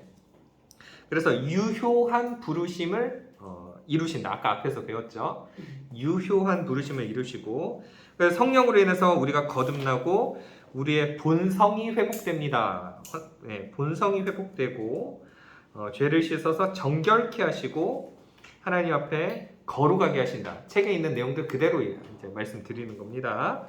그래서 우리의 본성, 네, 하나님께서 디자인하신 그 오리지널 디자인으로 회복되어져 갑니다. 네. 그러나 성화에 대한 부분하고 조금 달리 보실 필요가 있겠습니다. 네, 좋습니다. 자, 그럼 이제 8번째 볼게요. 자, 제가 여기 아주 그냥 초점을 지금 잘 맞추고 있는데 8번째. 자, 죄인을 거듭나도록 역사하시는 성령님의 작용은 인간의 마음을 어떤 열정적이고 감명 깊은 인상으로 사로잡지 않으십니다. 성령께서는 어떤 방법으로 우리 안에 작용하십니까? 라고 했는데 우리 김지영 교수님 읽어주시죠. 왜 한숨을 깊이? 저이 8번을 보면서 네.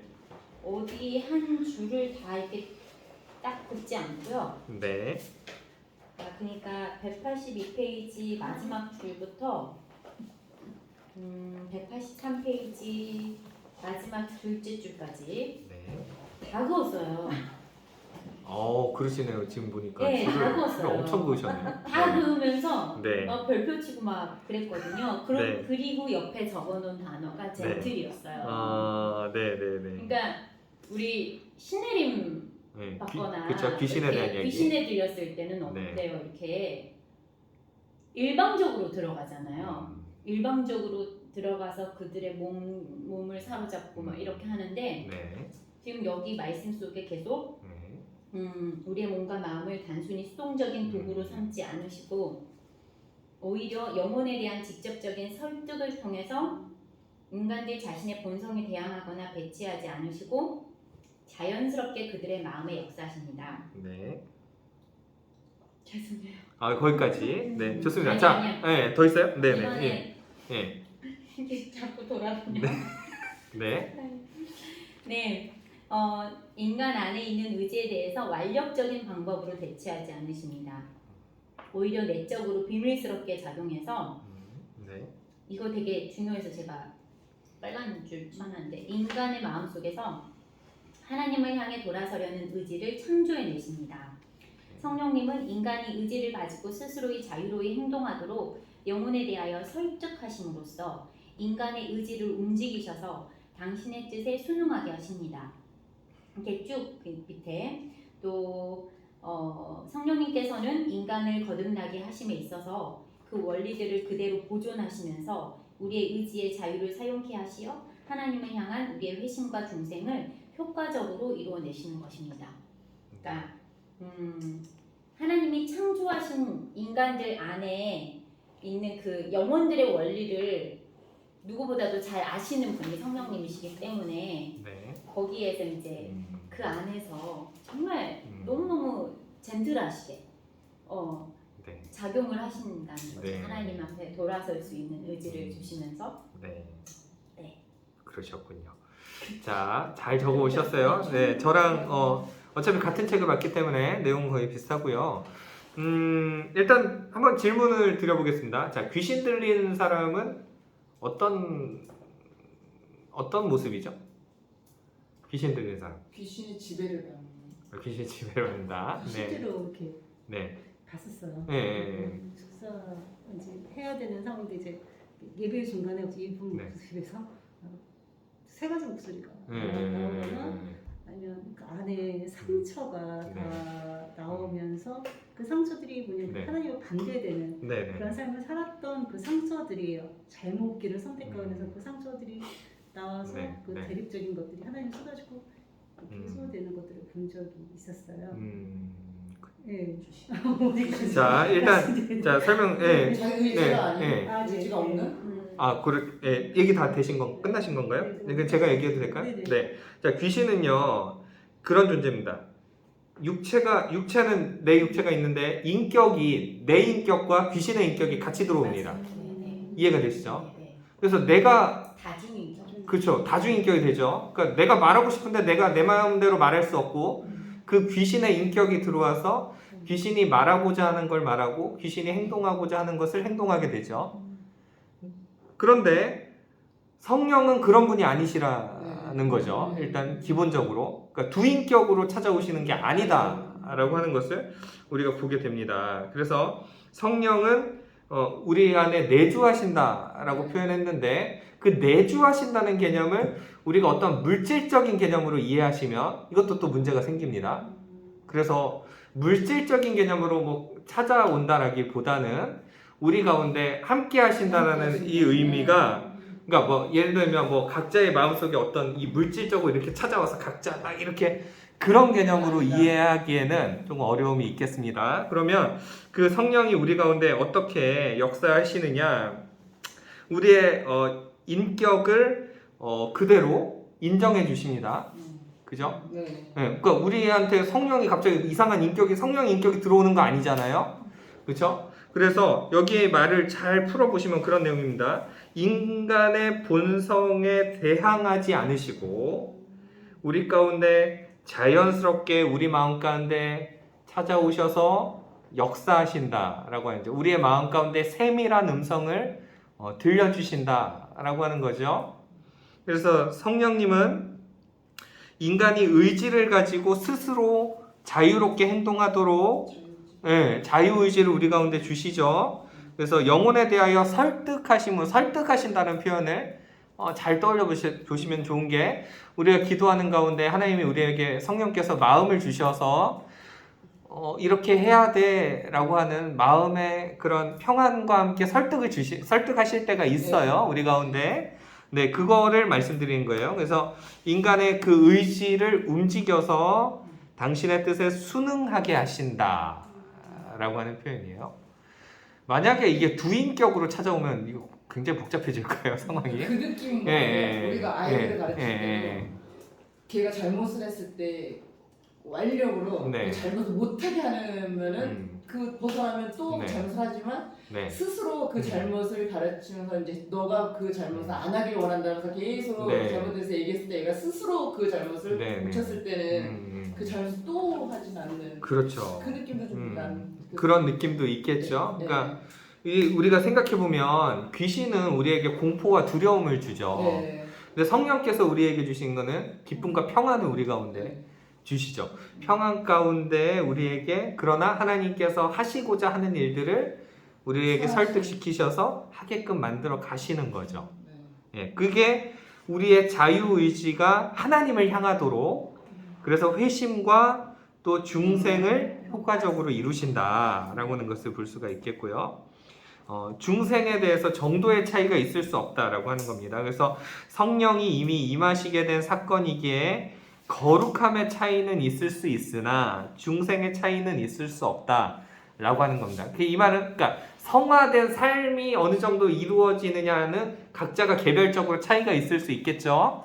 그러나 이 중생에 대한 것은 차이가 있을 수 없다. 이거 아니면 저거 딱 이겁니다, 여러분. 이해되시죠? 죽음 아니면 생명 딱 이 차이거든요. 그러니까 생명으로 찾아왔어요. 중생이 왔어요. 그러나 성화된 삶은 각자가 다를 수 있다 라고 하는 겁니다. 네, 누리냐 누리지 않느냐, 네 그런 개념이기도 하죠. 건강하냐 건강하지 네. 않느냐. 그렇죠. 네, 생명은 있으나. 네, 맞아요. 맞습니다. 그렇게 보시면 되겠습니다. 그래서 여기 책에서도 보면 그런 내용이 있죠. 중생은 세례에 의해서 효력이 발생되는 게 아니다. 그 가톨릭에서는 세례를 굉장히 중요시하게 여기는데, 그래서 여기 책에서는 그 마술사 시몬에 대한 이야기를 다루고 있죠. 바울에게 그 마술사 시몬이 세례를 받았지만 돈을 주고 뭐 이렇게 성령을 달라고 하는 모습들을 볼 때 중생은 아니었다, 이렇게 볼 수가 있겠습니다. 자, 9번째 질문 보실게요. 자, 신자의 삶에 있어서 도덕적인 부분에서만 변화가 있다면 그것은 진정한 성화가 아닙니다. 그 이유는 무엇 때문입니까? 라고 했는데 우리 김지영 집사님 할 차례인가요? 맞나요? 아닌가? 제가 방금 전에 했나요? 네, 우리 최지원 집사님. 네. 또 할까요? 아니. 네. 많은 사람들은 거듭나기만 하면 그 사람의 삶의 모든 부분에서 광범위한 개혁이 일어난다고 생각합니다. 중생이란 사람 안에 새 생명의 원리를 심으시는 성령의 역사입니다. 따라서 중생 인간의 전 본성을 새롭게 하시는 성령님의 역사입니다. 네, 잘 쓰셨어요. 그러니까 이거를 보시면, 자, 중생은 새 생명의 원리, 그러니까 생명을 주신, 죽음에서 생명으로 옮겨진 것, 이거를 성령께서 하시는 역사다, 이거입니다. 근데 중생을 했다라고 해서 다 거룩한 삶을 사는 건 아니다, 이 표현인 거예요. 다 도덕적으로 막 성인이 되는 건 아니다, 이 표현입니다. 그래서 신의 성품, 뭐 새로운 기질, 새로운 능력, 새로운 경향성, 영적인 기능, 이런 것들을 갖게 되는 거고, 그러므로 인간의 본성적인 변화가 먼저 오고 그 다음에 도덕적인 변화가 뒤따라온다, 이렇게 보셔야 됩니다. 이 말은 어떤 의미냐면 본성적인 변화가 뭐죠? 죽음에서 생명으로 옮기는 거죠. 이게 중생이죠. 중생이 찾아오면 우리 안에 내주하시는 성령께서 우리에게 성화의 삶을 살라고 계속해서 설득하신다, 이 표현인 거예요. 그래서 도덕적인 변화가 따라오게 된다, 이런 의미이지, 도덕적인 변화가 왔다고 해서 이 사람이 완전히 중생했다라고만 보기에는 곤란하다, 이런 표현이겠습니다. 그러니까 여러분, 이거 잘 생각해야 될 게, 교회 안에서 아주 막 저 정도면 훌륭해, 그러나 중생이 아닐 수도 있다라는 거죠. 도덕적인 부분만 네, 변화가 질문이 네. 성화입니다. 네, 그렇죠. 중생. 그건 진정한 성화가 아닙니다. 네. 성화가 아닙니다. 그걸 역으로 네. 얘기해 주시는 그렇죠. 거죠. 지금 역으로 얘기하고 네. 있잖아요. 네. 중생과 네. 성화는 좀 네. 다르지. 네. 아니 그러니까 제가 그 얘기 하잖아요. 지금 그러니까 도덕적으로 거룩한 삶을 살고 있다고 해서 이 사람이 중생을 했냐? 아닐 수도 있다는 겁니다. 네. 생명으로 바뀐 것은 아닐 수도 있다. 네. 그렇게 보시면 정확하겠습니다. 네. 그래서 열광적인 체험을 동반하는 것도 아니다, 중생과 연결을 지을 때요. 그럴 수 있잖아요. 뭐 방언을 했다든지, 뭐 다른 뭐 병고침을 했다든지. 근데 중생이 아닐 수도 있다. 이렇게 보게 됩니다. 이 네. 질문에 대해서 근데 저는 중생이 되면은 예, 변하지 않을 수가 그렇죠. 없잖아요. 예, 그래서 맞아요. 그러니까 생명이 들어갔는데 그러니까 이게 두 가지 측면을 잘 보셔야 되는 게, 그러니까 도덕적으로 내가 착하게 살아야지, 선하게 살아야지 이렇게 생각하면서 갈 수도 있고, 그러니까 제가 예전에도 그런 얘기했어요. 교회 안에 구원받지 못한 사람이 분명히 그러니까. 존재한다라고 하는 얘기를 했잖아요. 네. 그러니까 그 말 자체가 아직 중생을 경험하지 못한 사람들이 존재한다. 다만 이미 교회에 나오는 사람도 있고 네. 봉사를 하는 사람도 있다. 음, 이렇게 보시면 돼요. 이해되시죠? 기적이죠. 그렇죠. 생명이 들어갔는데 변화가 없어. 기적이라고. 그렇죠. 무슨 말씀을 잘 하셨죠? 그러니까 우리가 말씀을 보면요, 너희가 두렵고 떨림으로 너희 구원을 이루라라고 되어 있잖아요. 이루었다가 아니라 이루어 가라 ing거든요. 그런 의미. 예. 우리가 잘 이 믿음을 잘 유지하는 것도. 헷갈리게 적어놓은 오, 이미 구원 꼬이, 받았다고 해놓고 네. 이루라 그러면 진행이 없다니. 아니 헷갈릴 수 있죠. 그렇죠. 특히나 네. 아니 말씀에 네. 이미 네. 하나님은 태초부터 구원받은 네. 사람을 네. 택정하셨는데 네. 입자는 자가 있기 때문에 입자는 택정하셨는데 네. 부지런히 전도하라는 것도 퀘스천이고요. 네. 그렇지 않아요? 아니 이 네. 설교를 네. 올해 목사님 네. 중고등부에서 네. 계속 하시잖아요. 네, 네. 죄에 대해서 네, 네, 네. 그 택함 받은 자들에 네. 대해서. 네. 근데 이제 아이들의 궁금증이 생길 수밖에 없는 거예요. 근데 이제 네. 이 전에 거 세례에 대해서도 네, 네. 세례를 받는다고 해서 죄 용서를 받고 거듭나는 것이 세례를 받음이 아니 거듭난다는 것을 의미하는 것은 아니다. 네, 네. 선웅이가 이런 질문을 했어요. 세례 입교식을 하기 전날 네. 엄마 이거 왜 해요? 너무 이게 형식적인 거 아니에요? 네. 꼭 해야 되는 건 아니지 않아요? 이런 질문을 했어요. 네, 네, 네. 내가 세례를 받는다고 해서 내가 하나님을 믿지 않는다는 것은 안 받았다고 해서 안 믿는다는 것도 아니고 네. 그런 질문을 충분히 할 수 있을 것 같아요. 아이들 하더라고요. 네. 아이들 해요. 그래서 이제 그 질문에 대해서 물론 너가 마음으로 예수님을 구주로 영접했고 하나님 자녀가 되어 구원받은 자녀가 되었지만 세례라는 의식이라는 게 전 교인 앞에서 내가 하나님을 예수가 그리스도이심을 고백하고 내가 구원받은 성도가 되었음을 성도들 앞에서 인정받는 맞아요. 의식이기 때문에 맞아요. 그게 필요하단다라고 얘기했는데 여전히 얘한테는 그럼 이런 형식적인 것을 왜 해요? 이런 게 되는 거예요. 네. 근데 그래도 처음에 네. 왜 해요? 여기에서는 조금 네. 이렇게 벗어났고 나 빨리 하고 싶어요. 나 빨리 포도주 먹고 싶어요. 막 이런 거 됐었거든요. 그러니까 거기에 네. 이런 질문을 네. 가질 수 있는 것에 대해서 음. 중고등부 안에서 너희들이 왜 세례를 받아야 되는 네. 거고 이 세례가 어떤 의미에서 중요한 것인지에 대해서도 네. 세례를 받고 나서 온 가족들이 축하해주고 막 파티해주고 네. 이런 것들에 대해서도 좀 다뤄줄 필요가 있겠구나. 네, 그렇죠. 그러니까 참 제가 봐도 의문이 아. 왜 이런 것들이 있어요. 그래요. 네. 세례는 지금 다루자면 너무 내용이 길 것 같아서 네네. 그거는 좀 지나가도록 하겠고요.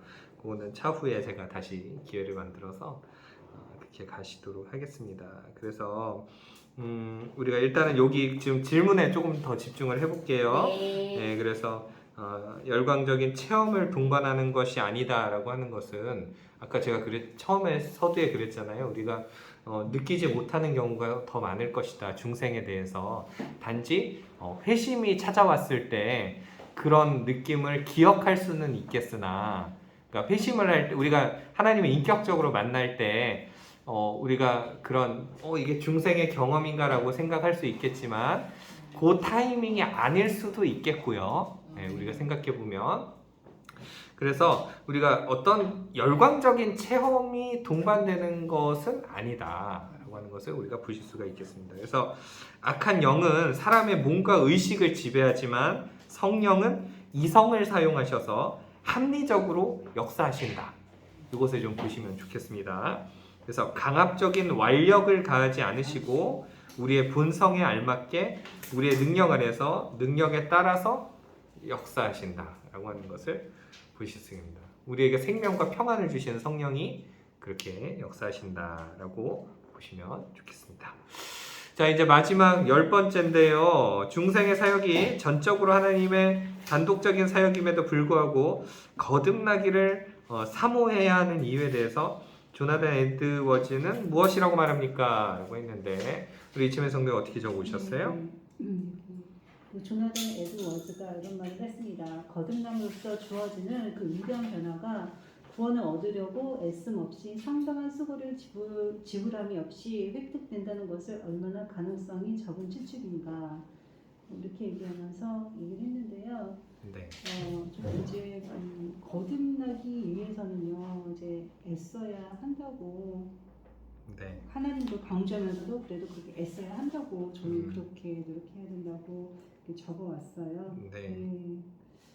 네. 네, 끝인가요? 그 뒤에 네. 또 다른 설명들도 좀 있는데, 네. 그러면서 이 부분에 대해서 다른 사람들도요, 좀그 거듭나는 것에 대해서 애를 써야 한다고 그렇게 말하고 있는데요. 네.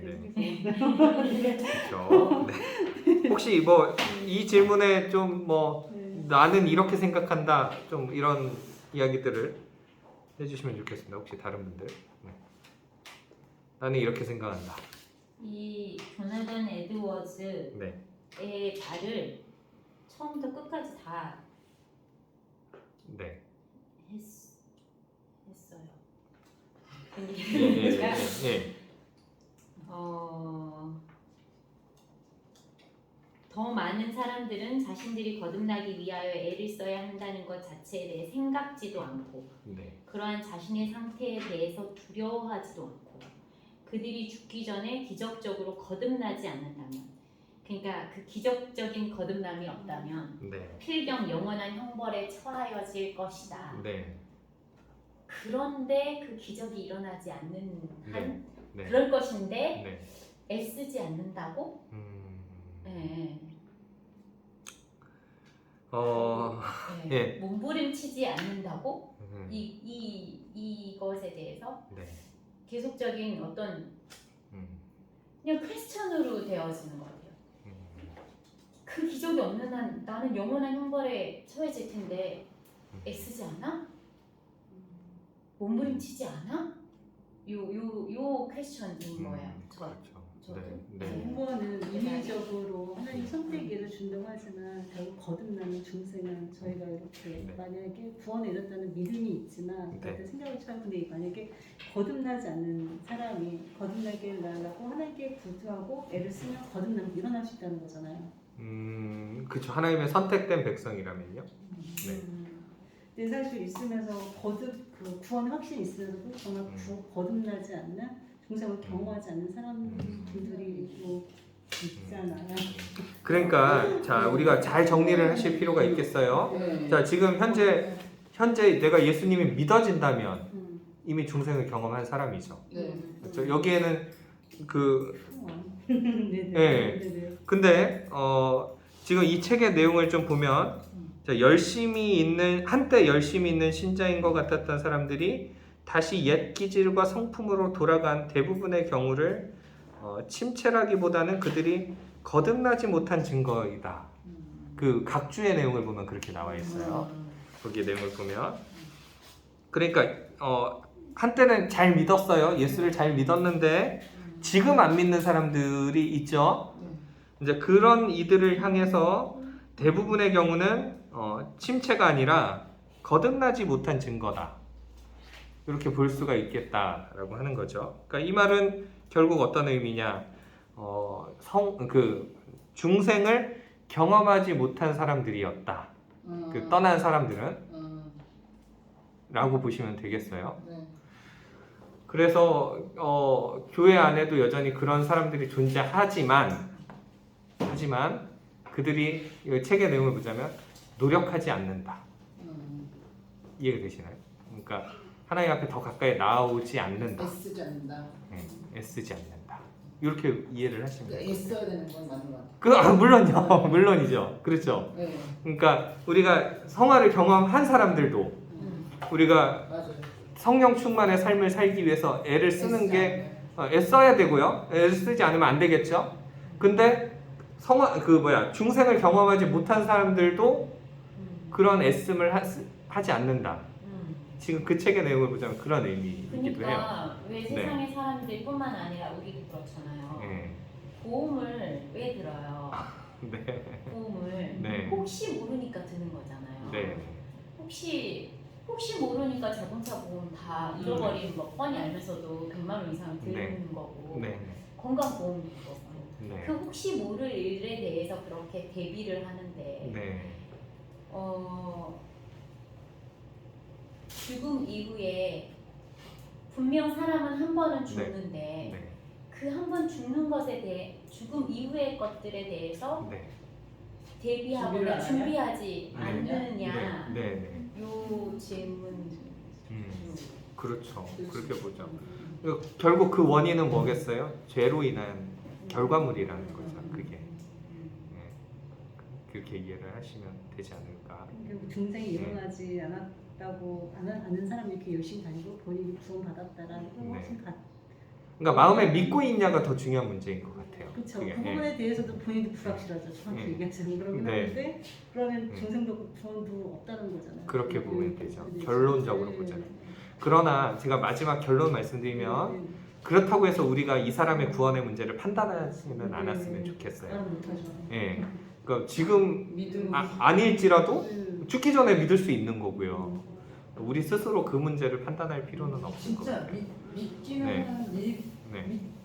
믿음으로 구원을 받았는데 성화는 없어서 이제 그 네. 사람이 진짜 교회 밖에서의 세상 속에서는 사실 크리스천으로 비치잖아요. 네. 근데도 다른 사람한테 상처를 주고 진짜 그러고 다른 사람이 맞죠? 네. 있죠. 네. 네. 네. 근데 우리가 판단할 수는 없다. 그렇죠. 결론부터 말하면 그렇습니다. 음. 우리가 판단해서는 안 된다라고 하는 겁니다. 그래서 그렇게 이해를 하시면 되겠고 행위에 대한 이야기를 조금 더 깊이 들어가면 자살자에 대한 문제도 여기에 연결을 지어서 확인해 볼 수가 있겠어요. 어떤 분들은 이렇게 말하죠. 회개를 못하고 죽었기 때문에, 그러니까 자기 자신의 생명을 끊은 거에 대해서 회개를 하지 못하고 죽었기 때문에 지옥에 갔다, 구원을 못 받았다라고 말씀하시는 분들이 계시고, 근데 또 어떤 한쪽 부류에서는 갑작스러운 교통사고를 당했어요. 그동안에 지었던 죄를 회개하지 못하고 죽었어요. 그러면은 회개를 못했기 때문에 과연 그러면 지옥에 가는 거냐? 이런 이제 어떤 상황 윤리에 대한 부분들을 다뤄볼 수가 있겠다라고 하는 거죠.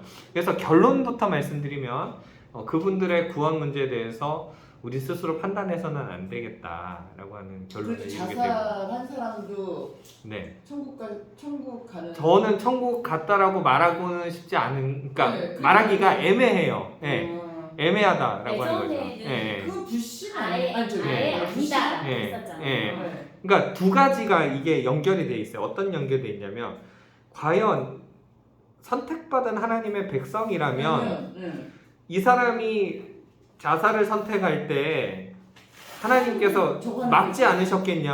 아 그렇게요? 그러니까 그 성도의 견인 교리가 있잖아요. 결국에는 구원받게 하신다는. 그러니까 선택받은 백성. 자살하려고 했지만 네. 하나님이 막으셔서 자살에 실패한 사람들도 네, 있어. 그렇죠. 그렇게 되는 거죠. 그러니까 자살하신 분을 보자면 과연 하나님이 선택 안에 있는데 자살을 선택할 수 있냐? 선택할 수 없다. 라고 하는 상황 윤리적인 부분들을 살펴볼 수가 있겠고, 또 한쪽에서는 그게 어떤 정신병적인 부분으로 볼 수가 있지, 이걸 행위랑 연결시켜서 보면 안 된다라고 하는 부류들도 있어요. 그러니까 이거를 예수를 믿었단 말이에요. 믿었는데 어떤 자살을 했다. 그러면 이 사람 구원 받은 거니 안 받은, 문제가 많죠. 여기 안에서 많은 문제들이 이 안에 있어요. 그래서 결론은 우리 스스로 이 문제에 대해서 판단하지 말자. 그렇게 여기까지도 연결을 좀 지어볼 수가 있겠어요. 다만 예. 진짜 그러겠다. 네. 이게 병으로 봤을 때는 그렇죠. 그렇게 볼 수도 네. 있겠고요. 네. 그리고 이걸 행위랑 연결 지으면 그러면 자살이라는 행위가 구원에 영향을 미치냐? 또 확인해 볼 수가 있겠죠. 아니 전 그런 생각이 네. 들었거든요. 이게 네. 믿음으로 믿음으로 구원을 받는데 이제 자기가 자기 목숨을 끊은 사람은 생명이 주님 손에 있다는 거를 안 믿는 거잖아요. 그러니까 하나님이 인정하지 어떻게 보면 안 믿는 거일 수도 있으니까 지옥 간다. 네. 그렇게 생각을 네. 했었었는데. 네. 그렇게만 얘기를 계속 했었죠. 그러니까 계속 그랬는데 지금 또 네. 근데 너무 질병이 많아요. 그 네. 우울증으로 인해서 네. 자살이 되게 많. 근데 그 우울증도 나는 궁금해요. 목사님. 그러니까 왜 요즘 뭐 안락사 문제까지도 사실은 연결을 지어볼 수 있어요. 그래서 이게 얘기하자면 굉장히 길고 복잡해요. 예, 그러니까 네. 생명을 사람이 하나님이 아닌 사람이 네. 주장하는 그러니까요. 거잖아요. 네. 그러니까 이 아까 말했잖아요. 행위로 볼 거냐 이 문제를 어떻게 믿음으로 볼 거냐. 근데 우울증도 네. 우울증이 하나의 병이다라고 하는데 사실적으로 그 정신을 하나님의 영이 사로잡는 게 아닌 거잖아요. 네. 네. 어둠의 영이 사로잡았을 때 그 우울증을 겪는 거잖아요. 그렇게도 보기도 하고요. 요즘은 의학적으로 우울증 약을 복용하기도 하는데 정신과 의사들은 이렇게 말해요. 호르몬이 분비가 결핍이 돼서 이 우울증 약을 항우울증 약을 먹는 이유가 그래서 저희 아내도 그 약을 먹었던 적이 있고요. 그 산후우울증으로 해서 근데 그 네. 약이 네. 점차적으로 효과를 바라는 게 아니라 10년, 20년을 먹어도 네. 변함이 없는 네. 네. 네. 그런 네. 사람들이 대부분이잖아요. 네.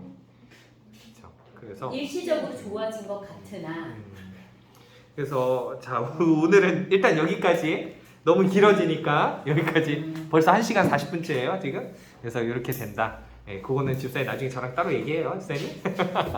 알겠습니다. 그래서 우리 이 시간에 한번 기도하고 오늘은 우리 길룡이 집사님께서 한번 마무리 기도해 주시고 마치도록 할게요. 일단 녹화는 여기서 끊을게요.